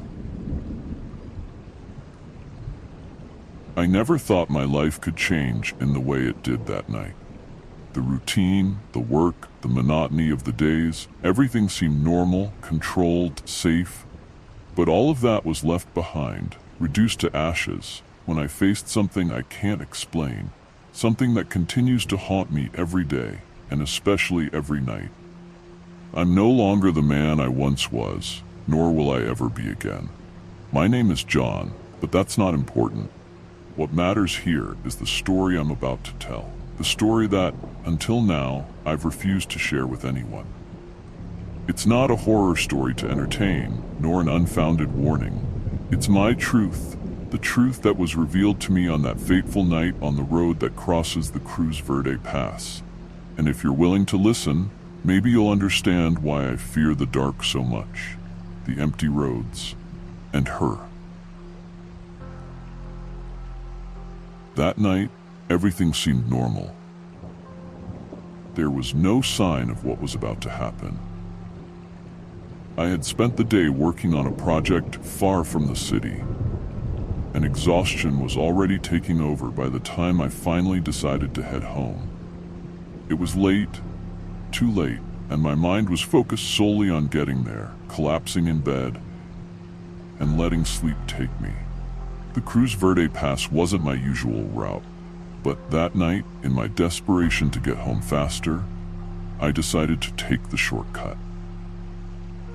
I knew it was dangerous, that the sharp turns and mountainous terrain made that road treacherous, but the desire to shorten the trip clouded my judgment.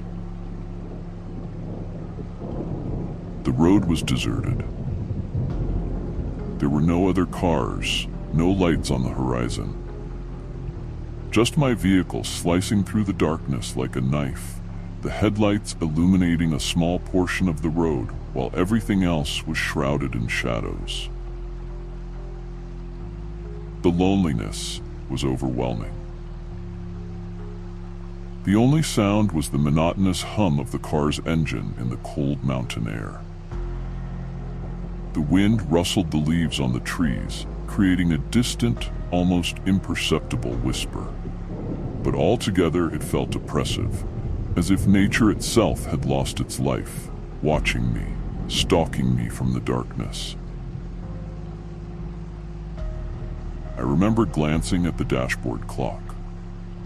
Almost midnight. I gripped the steering wheel tightly, trying to stay focused despite the fatigue weighing on me. But then something changed.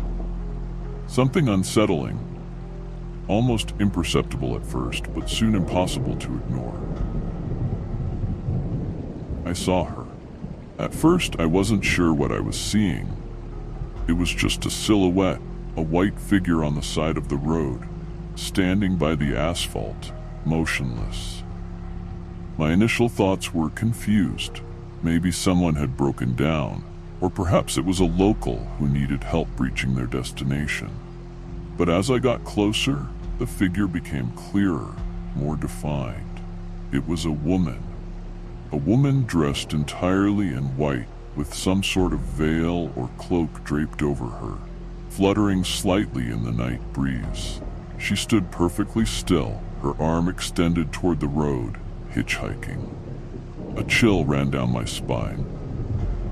Something about that image, the way she stood so still, so strange in the middle of that deserted road, deeply unsettled me. My heart started to race, and a part of me, a deep, visceral part, told me not to stop, to keep driving, not to pay attention to her. But I didn't. I braked. I slowly rolled down the car window and, in the silence of the night, asked if she needed help. The woman didn't respond immediately. For a few moments, which felt like an eternity, she just stared at me. Her face was partially hidden in the shadow of her hood, but I could see enough. Her skin was extremely pale, almost translucent under the headlights. Her eyes, they were dark, too dark, as if there were no life in them. I felt her gaze piercing me in an odd way, as if she were looking through me, or beyond me. Finally, she nodded. She didn't say a word. She didn't utter a single sound, but she opened the back door of the car and sat in the back seat with an eerie softness, as if she floated rather than moved like any normal person. She closed the door with a soft click, and suddenly, the car felt heavier. Not physically, but in the atmosphere. It was as if something invisible, something dark, had slipped inside with her. The temperature inside the car dropped suddenly, and the air became thick, oppressive. A smell of dampness, of wet earth, began to fill my senses, and I immediately knew that something was terribly wrong. I started driving again, though every fiber of my being told me that the best thing would have been to stop and run. But I didn't. Maybe it was the exhaustion, maybe it was the fear of looking like a coward, or maybe it was that strange fascination with the unknown, with what we simply cannot comprehend. She didn't say a word. She didn't ask me where I was taking her, nor did she indicate any destination. She just sat there in the back seat, motionless, staring out the window as if the world meant nothing to her. As for me, I tried to keep my eyes on the road, but the tension was unbearable. My hands trembled slightly as I gripped the steering wheel, and my breathing was faster than it should have been. Every now and then, I couldn't help but glance at her in the rearview mirror, as if I was expecting to see something that would confirm my worst fears. But every time I did, all I saw was her still, pale, unmoving figure. She looked like a statue, a figure straight out of a nightmare. Several minutes passed in that uncomfortable silence. The road began to curve, and I remembered that we were approaching one of the most dangerous bends in the Cruz Verde Pass. Locals always talked about that curve, about the number of accidents that had happened there, about the lives that had been lost. My foot lightly pressed on the brake pedal, and it was at that moment that I heard her. "Careful," she whispered. Her voice was soft, so soft that I barely heard it over the car's engine. But what unsettled me the most wasn't the tone, nor even the warning itself. It was the feeling that came over me when I heard her. It was as if those words hadn't been spoken by someone alive, as if they came from some deep, dark place beyond what is human. The car began to skid slightly as I tried to brake before the bend, and I felt the steering wheel resist in my hands. For a second, I thought we were going to go off the road, that we were going to crash. But somehow, I managed to regain control of the vehicle and navigate the bend without any major incident. When I finally straightened the car out, I felt a momentary sense of relief, but that relief vanished as soon as I turned my head toward the back seat. She was gone. The seat was empty. The door hadn't opened. There was no trace that anyone had ever been there. Only the silence, that damn silence that now felt heavier than ever. I slammed on the brakes, and the car screeched to a halt. For a few seconds, I sat there completely paralyzed, staring at the empty seat. The cold still lingered in the air, and the smell of dampness was still present, but she had disappeared. I got out of the car, breathing heavily, and looked around, expecting to see her walking along the roadside again. But there was no one. The road was deserted. The shadows of the trees stretched toward the horizon like ghostly hands trying to catch me. The wind began to blow harder, whispering through the branches, and for a moment, I thought I heard something within those whispers. Something that wasn't the wind. I climbed back into the car, my heart pounding. I tried to process what had just happened, but it was impossible. No logic, no reasoning could explain what I had just witnessed. I started the car again with trembling hands and drove as fast as I could, trying to get away from that cursed road. But when I got home, the terror didn't disappear. Despite the safety of the four walls around me, the warm glow of the lights, and the familiar smell of coffee, something still felt wrong, deeply wrong. What I had experienced on the road followed me like a shadow, a presence I couldn't shake off. As I closed the door behind me, I leaned against it, trying to catch my breath. My heart was still racing, and cold sweat dripped from my forehead. It felt like I hadn't truly escaped the road, as if, somehow, whatever had happened out there had followed me here, into the safety of my home. The air in the room was heavy, oppressive, as if that strange feeling of being watched persisted, even now. I headed to the kitchen and filled a glass with water. I drank it in big gulps, trying to calm my nerves, but the uneasiness wouldn't go away. I felt the cold I had experienced in the car still clinging to my skin, as if I was still wrapped in the darkness of that cursed road. Everything in my home, which was normally my refuge, my place of peace, seemed strange, as if the shadows in the corners had grown longer, as if the light couldn't quite dispel the darkness completely. I went to the bathroom to splash cold water on my face, hoping to clear my mind. When I looked at myself in the mirror, I was shocked by the reflection staring back at me. My eyes were wide open, bloodshot from exhaustion and fear. My face was pale, much paler than I remembered, and a small part of me wondered if that's what she had seen in me. Was there something different about my appearance? Something darker? The clock read nearly 1:30 a.m., but the exhaustion didn't seem enough to drown out the adrenaline keeping me on edge. I collapsed onto the living room sofa, turned on the TV for some background noise, and looked at my phone for any distraction. But I couldn't focus on anything. I couldn't stop thinking about her, the woman on the road, how she had appeared out of nowhere and vanished just as easily. It wasn't the first time I'd heard stories about phantom hitchhikers. We've all heard those tales. The girl at the dangerous bend, the driver who picks her up only to find out later that she's been dead for years. Stories told so often that they lose their power, relegated to the realm of fiction, of the improbable.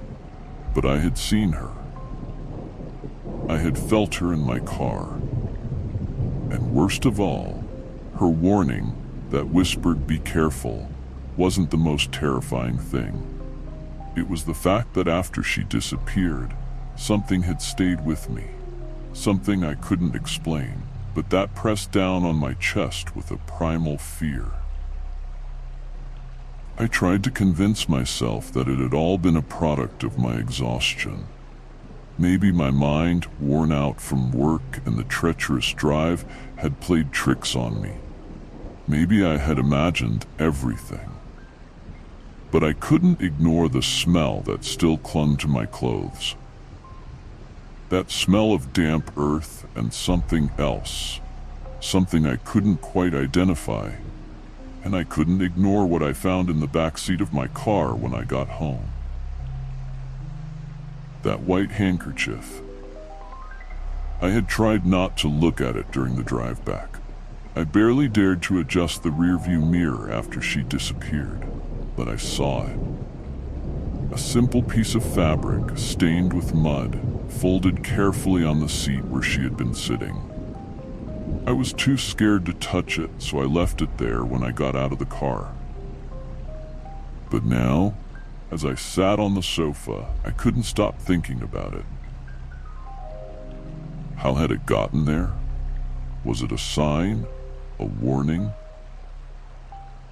Every time I closed my eyes, I saw her face. Her unnaturally pale skin, her dark eyes that seemed bottomless, her voice still echoing in my mind like the distant memory of something I shouldn't have heard.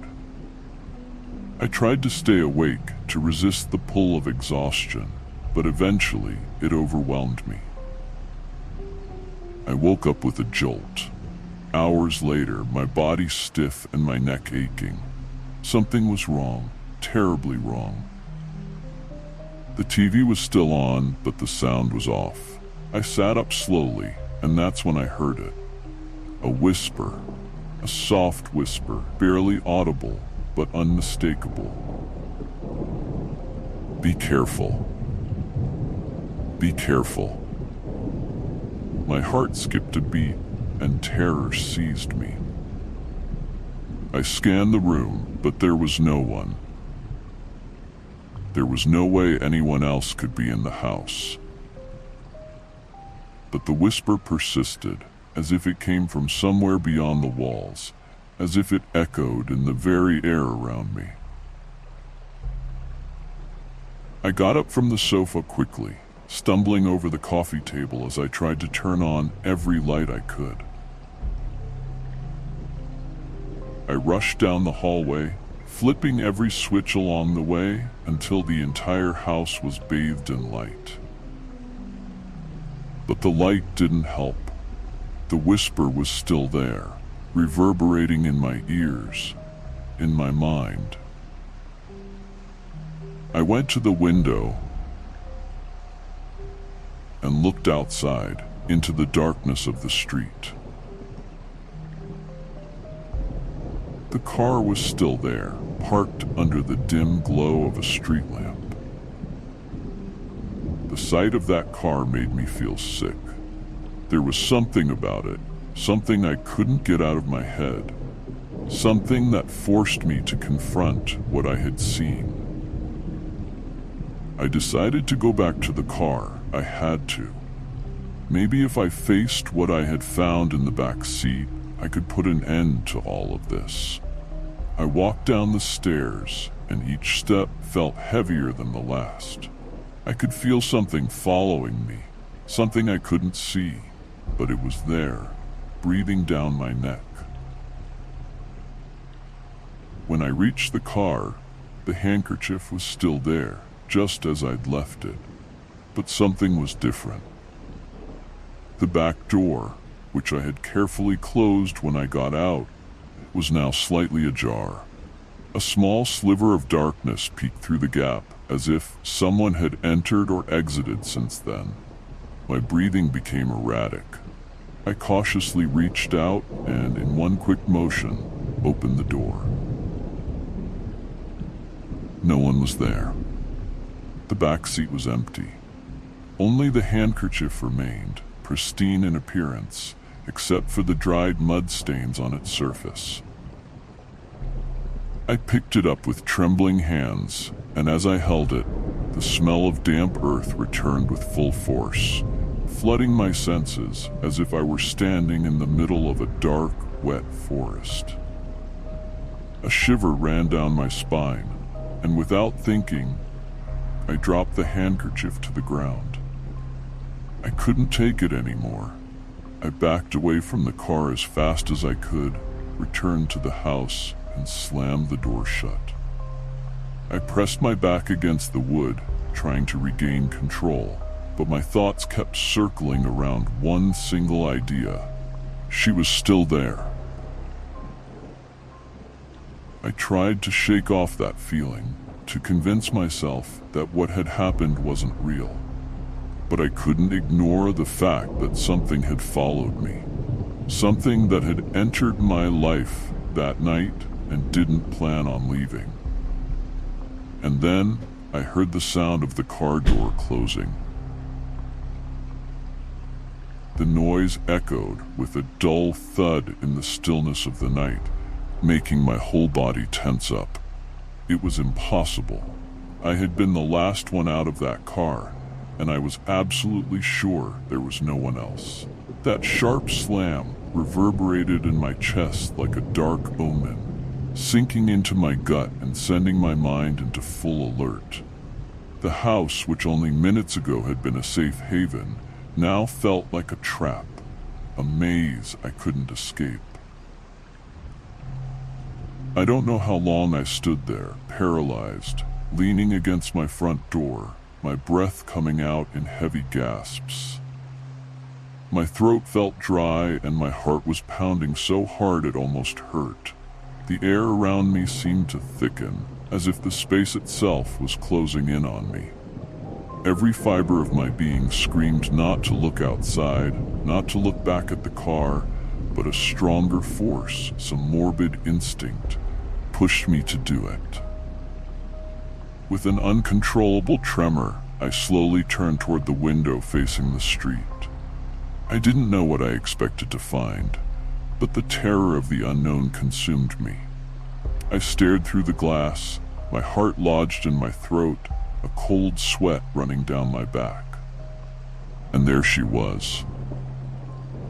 She stood right next to the car, under the pale yellow glow of the streetlight. Her silhouette was unmistakable.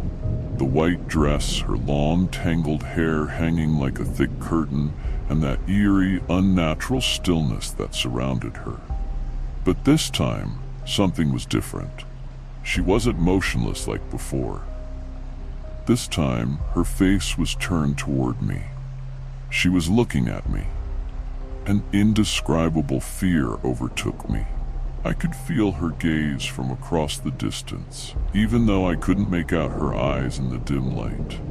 It was as if she were staring right into my soul, ripping away any shred of sanity I had left. My mind screamed at me to run, to lock myself in my room, to pretend this wasn't happening. But my feet were anchored to the floor, unable to move.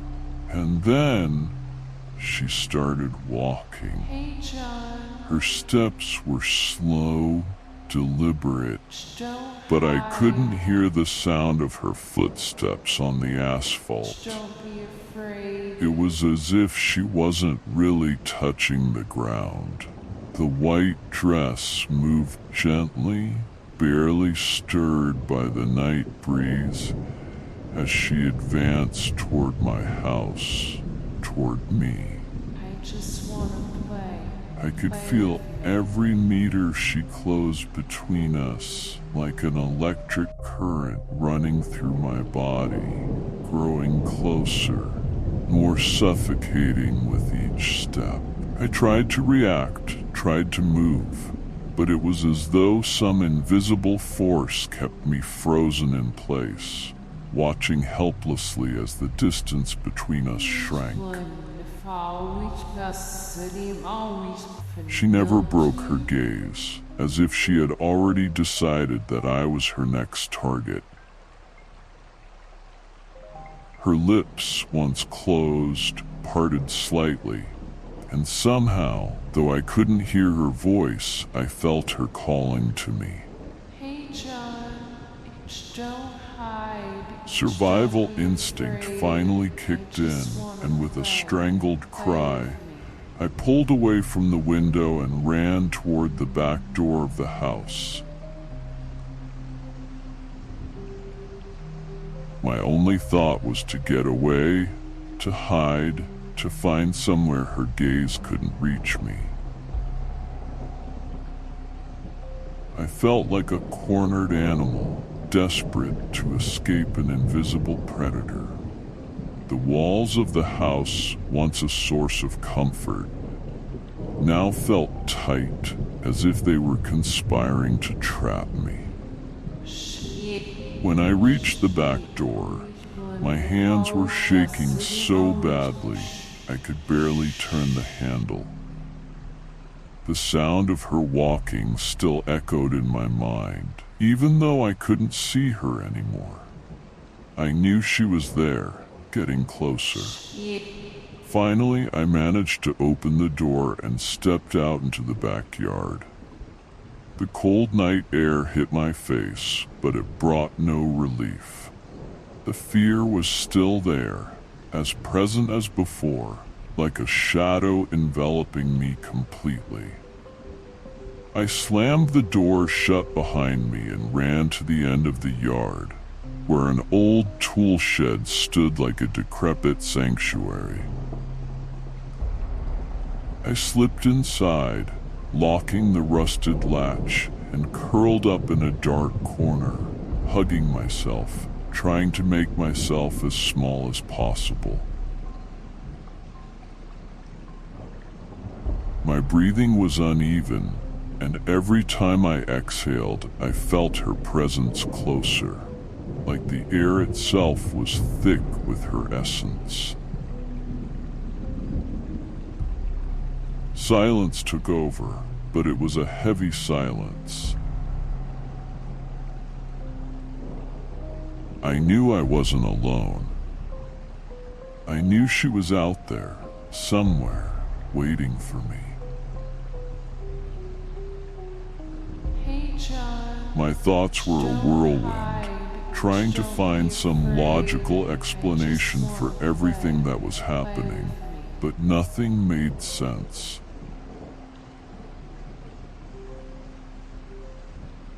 This couldn't be real. I couldn't have picked up a dead woman on the side of the road, couldn't have brought her with me. And yet here she was, outside, hunting me.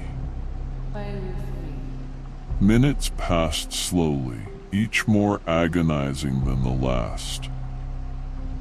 The silence was so profound that I could hear my own heartbeat, pounding furiously against my ribs. I tried not to move, not to make a sound, but my entire body was trembling uncontrollably. Suddenly, I heard a crunch in the grass. My entire body tensed. She was outside in the yard. I could hear her soft movements, her light steps brushing against the earth. My throat tightened with sheer terror, but I forced myself to remain silent, to stay completely still. The dry leaves crunched under her feet, and then the sound stopped. I knew she was right outside the shed. The silence grew even more oppressive. Every second was torture. I could feel her presence on the other side of the door, lurking, waiting. My mind filled with terrifying images. Her pale face, those eyes as black as nothingness, the spectral figure I had seen by the roadside. And now she was here with me. A few seconds passed, or maybe minutes, I couldn't tell. Time no longer had any meaning. But just when I thought I might have evaded her, I heard a soft scratch at the door. A sound that chilled my blood. It was as if she was testing, probing, making sure I knew she was out there. My heart was pounding so fast I thought it might give me away. I wanted to scream, but fear kept me silent. Then the scratching turned into a soft, rhythmic knock. 3 knocks, one after another, as if she were knocking, as if she knew I was terrified and wanted to play with me. I squeezed my eyes shut, praying for it all to end, for her to leave.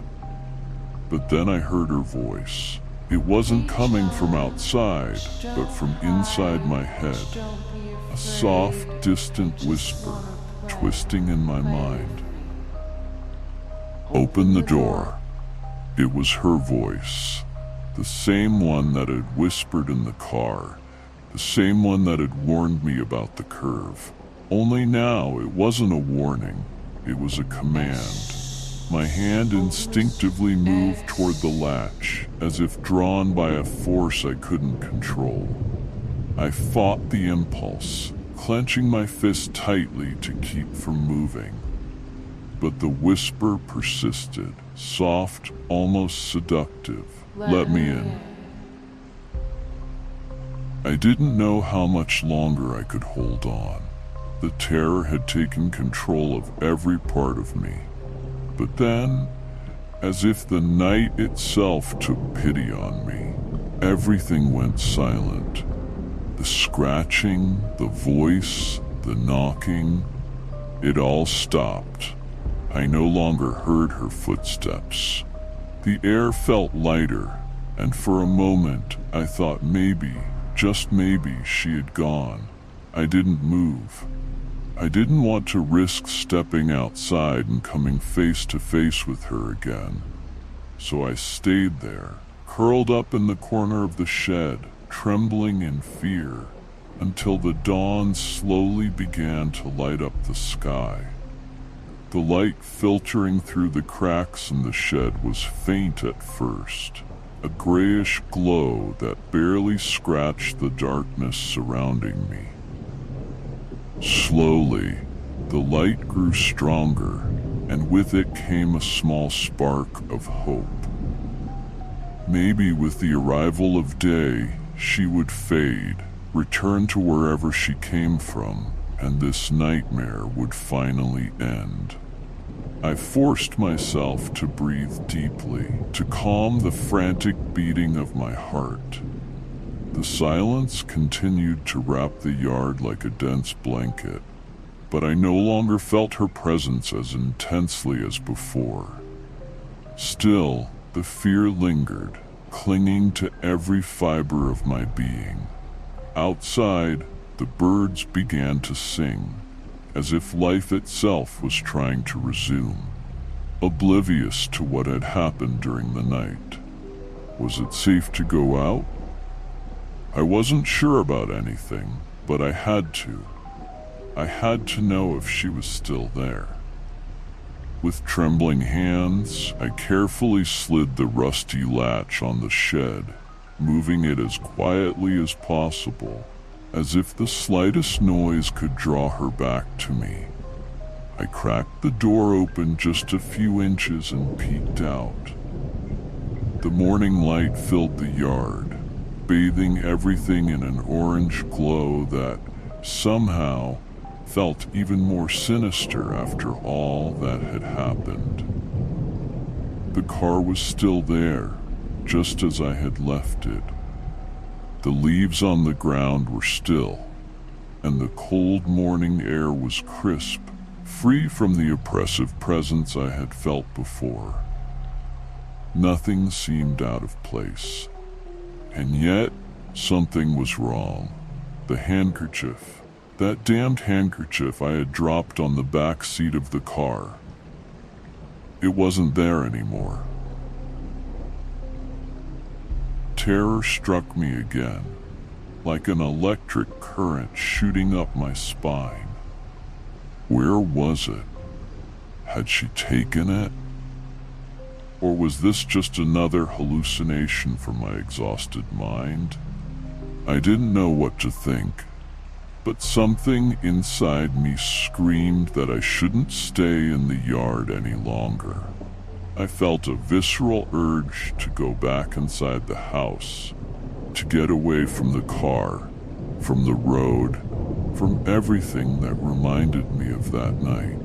I carefully shut the shed door and began to walk slowly toward the entrance of my house. Each step felt eternal, as if something or someone was watching me from some unseen corner. The morning cold had settled deep into my bones, and I couldn't shake the feeling that even though I couldn't see her, she was still nearby. When I crossed the threshold and closed the door behind me, relief came almost instantly. But it was incomplete. The daylight streaming through the windows gave me a false sense of security. The fear was still there, lurking. Something inside me knew this wasn't over. I headed to the kitchen, my legs still trembling, and made myself a cup of coffee. My hands were shaking so much I could barely hold the cup. I tried to convince myself that it had all been a bad dream, a horrible nightmare brought on by exhaustion and the long drive. But every time I thought that, the memory of her pale face, those empty eyes, seized me again. It was too real to have been just an illusion.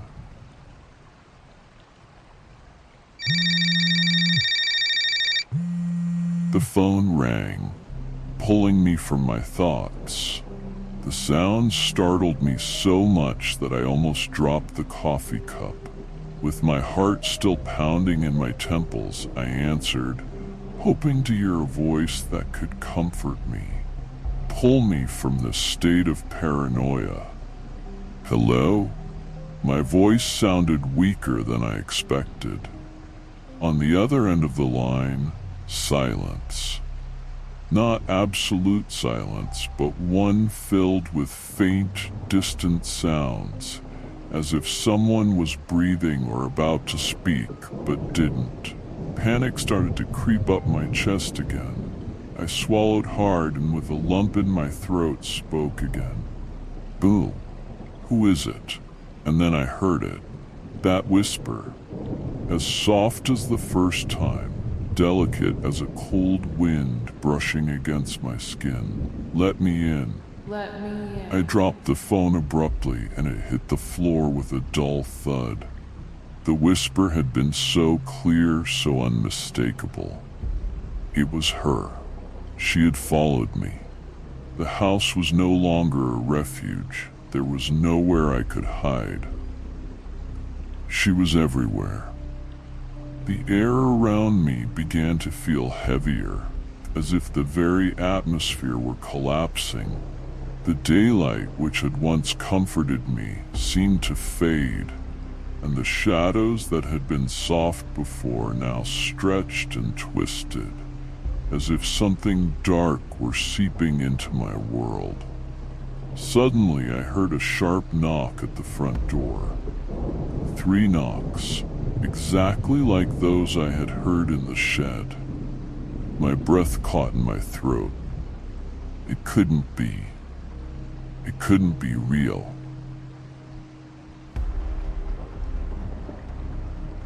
I stood frozen in the center of the kitchen, staring at the door as if it were the mouth of a tunnel opening into the abyss. Then the knock sounded again, this time louder.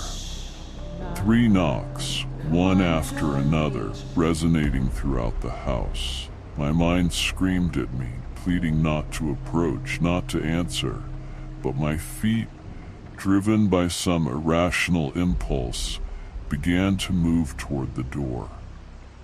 When I reached it, I paused in front of it. My hand trembled as it rose, slowly extending toward the doorknob. Silence became absolute, as if the world were holding its breath. And then, the doorknob began to turn on its own. I recoiled immediately, my entire body tensing, feeling an indescribable cold fill the air. The door creaked open slowly, with a sound that seemed to come from another time, another place. I didn't want to look, didn't want to know what was on the other side. But I couldn't help it, and when my eyes finally landed on the entrance, there was no one there. The threshold was empty. The street, bathed in daylight, was calm and tranquil. But that emptiness didn't bring relief. Instead, it brought a much greater sense of void, an abyss I couldn't see but that enveloped me. I tried to step back, to close the door again, but before I could move, I felt a cold breath on my neck, and a voice, soft, close, too close. I'm already inside. The terror I felt at that moment is beyond description. It was something that transcended fear, beyond any human emotion.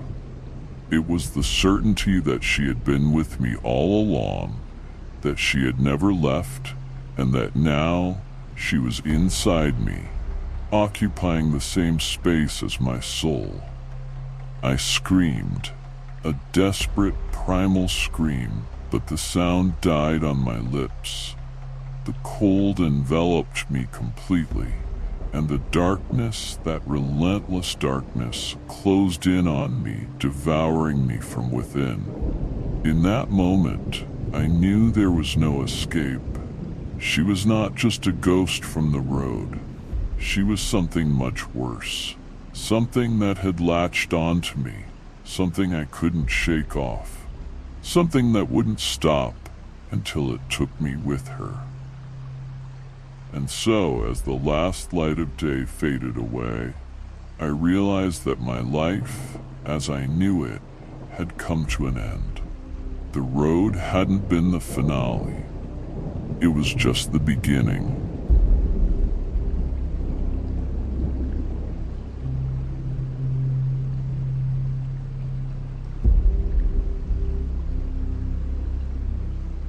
Be careful.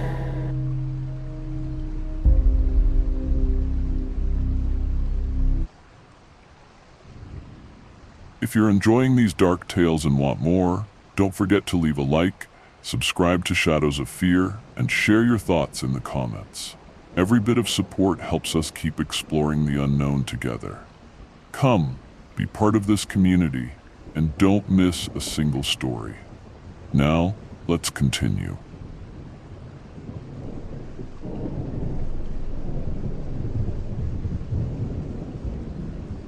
When Miriam and her family moved into the stone house on the edge of the village, the neighbors exchanged uneasy glances. The house had such an ancient past that it seemed to whisper secrets as night fell. Some elders claimed to have heard stories about its former residents and unexplained events, but as often happens, those tales were brushed off with nervous laughter and skepticism. Most people believe these stories are just that, stories. Perhaps it's better that way, Miriam thought as she sealed the last moving box. The first night passed without incident, with the house occasionally creaking as if stretching after years of solitude.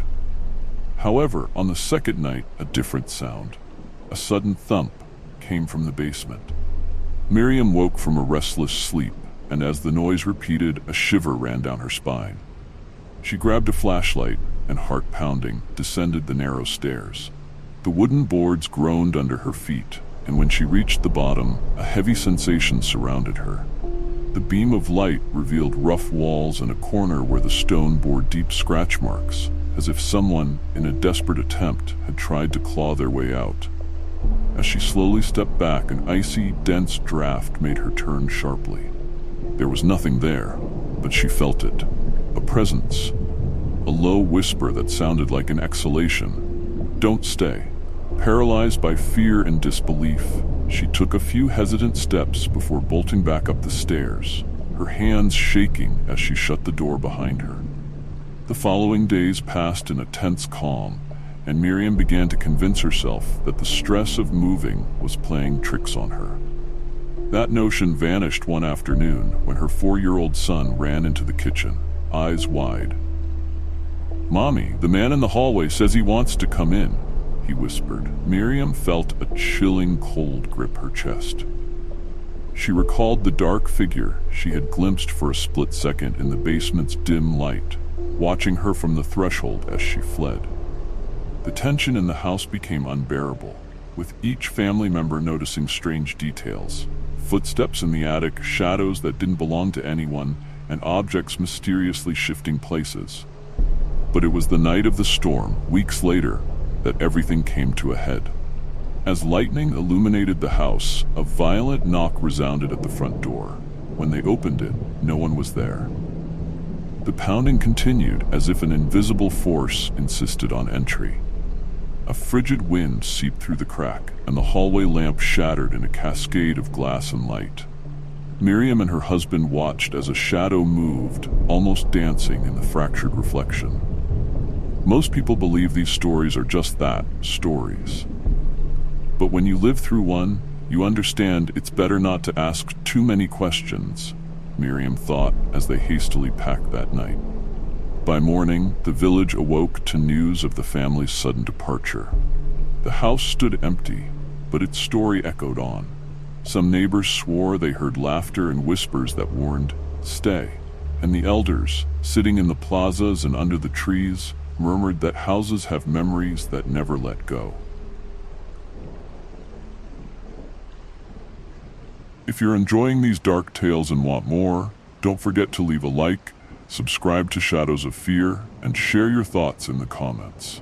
Every bit of support helps us keep exploring the unknown together. Come, be part of this community, and don't miss a single story. Now, let's continue.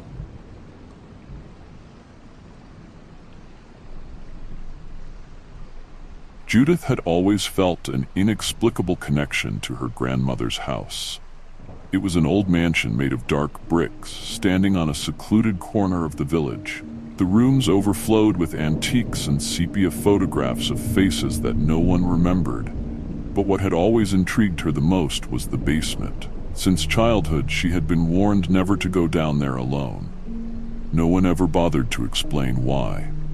Now, having inherited the house after her grandmother's passing, Judith found herself standing at the threshold of that forbidden basement. The hinges creaked as she pushed the door open, and a dense, cold air greeted her, as though the darkness itself recognized her presence. When she turned on her flashlight, the beam of light danced among the shadows, revealing walls covered in carved symbols, some barely visible, due to the passage of time. In the center, a circle etched into the stone seemed to pulse with a sinister energy, emitting a faint hum that made the floor beneath her feet vibrate. Judith approached, hypnotized. An invisible and ancient presence enveloped her, whispering words in an unknown language. She felt her lantern slip from her hands and extinguish as it struck the ground. The darkness became total, and for a moment, she thought she was trapped between the shadows of the walls and the echoes of the past. Most people think these stories are just that, stories, she thought, recalling her grandmother's warnings and the rumors about an energy nexus that absorbed life and attracted dark entities. There was something that didn't fit with the legends. This wasn't just a place of passage, it was a portal to something much worse. A muffled noise behind her made her turn sharply. Vaguely human silhouettes, made of a darkness so dense it absorbed the faint light, emerged from the central circle. They weren't solid bodies. They were shadows that seemed to laugh or moan or both at once. The whispers turned into an unbearable crescendo, and Judith felt the air grow suffocating. She tried to move, but her legs were anchored to the ground by an invisible force. Suddenly, a clear and familiar voice sliced through the air. "Judith, get out of here." It was her grandmother's voice, resonating with an urgency Judith had never heard before. The invisible force relented, and Judith fell to the floor, regaining control of her body. Without looking back, she ran towards the basement door, feeling the presence of those shadows following her closely. She managed to slam the door shut, just as a violent blow shook the wood, nearly making her stumble. The whispers ceased, and the entire house seemed to sigh in relief. Judith sat on the floor, her back against the door, gasping for breath. Although the house had returned to its usual silence, she knew something had changed. The basement still pulsed, waiting, and the echo of the shadows whispered, "We'll be back."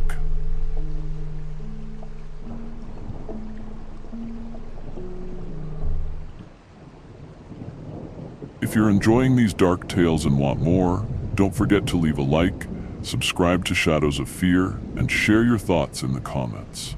Every bit of support helps us keep exploring the unknown together. Come, be part of this community, and don't miss a single story. Now, let's continue.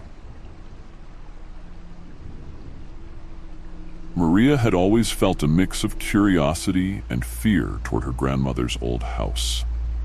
The house, a relic from another century, stood imposingly with its weathered stone walls and small windows that seemed like watchful eyes.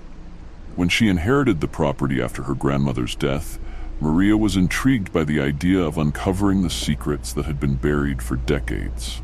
But what intrigued her most was the basement, a place no one in the family had dared to enter for years, for reasons unknown. After several afternoons spent reorganizing old boxes and sorting through family mementos, Maria decided to face her unease and explore the basement. The late afternoon light, filtering through the cracks, barely illuminated the steep wooden stairs that creaked under her feet. The basement smelled of dampness and something else, something old and metallic that she couldn't quite identify. What she found after moving dust-covered boxes and rusted odds and ends far exceeded her expectations.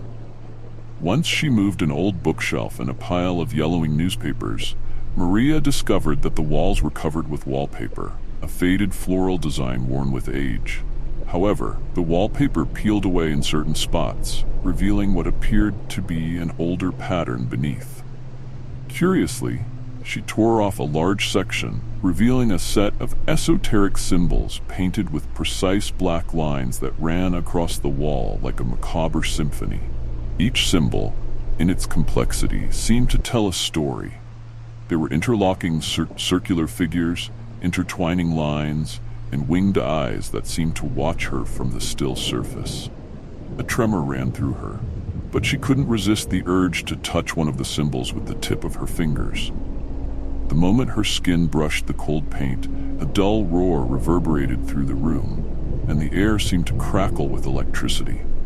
A glowing crack began to form in the middle of the wall, widening gradually until it became a portal. On the other side, a scene that defied all logic spread out like a grotesque landscape. The sky was a violent red, streaked by winged figures emitting shrill cries that echoed in her ears. Tall beings with scaly skin and glowing yellow eyes marched aimlessly, like guardians of a ruined world. When they noticed her presence, they all turned their heads in unison. Maria felt the weight of their fixed stares, eyes that reflected an ancient fury and an inhuman hunger. Panic left her frozen for just a second. As the portal began to close, one of the beings stepped forward, its hand outstretched, as though trying to cross. But as quickly as it had opened, the crack sealed with a sharp snap and a flash that left Maria disoriented and with her heart racing. The basement returned to its heavy silence, as though nothing had happened, but the energy of the place still vibrated around her. Since that night, Maria was never the same. The images of the portal and the yellow eyes haunted her every time she closed her eyes. At first, the faces of the creatures only appeared in hazy dreams, but soon they began to invade her waking thoughts. In the darkness of her room, she would hear barely perceptible whispers, and at times she thought she saw shadows moving quickly in the corners of her vision. The deterioration of her peace was so gradual that she didn't even realize she was avoiding the basement and hardly sleeping. Vigilance trapped her in a state of perpetual alertness. One night, when exhaustion finally overcame her, she woke with a start, feeling a cold breath on her face. Standing before her, at the foot of the bed, a tall silhouette with yellow eyes stared directly at her. Those same eyes that had watched her from the other side of the portal. No one in the village knew what happened to Maria after that night. The house remained locked, and the neighbors, when passing by, claimed to feel an inexplicable chill. The basement lights, though no one had turned them on, flickered at midnight, as if the portal were preparing to open once again, this time with no one to stop it.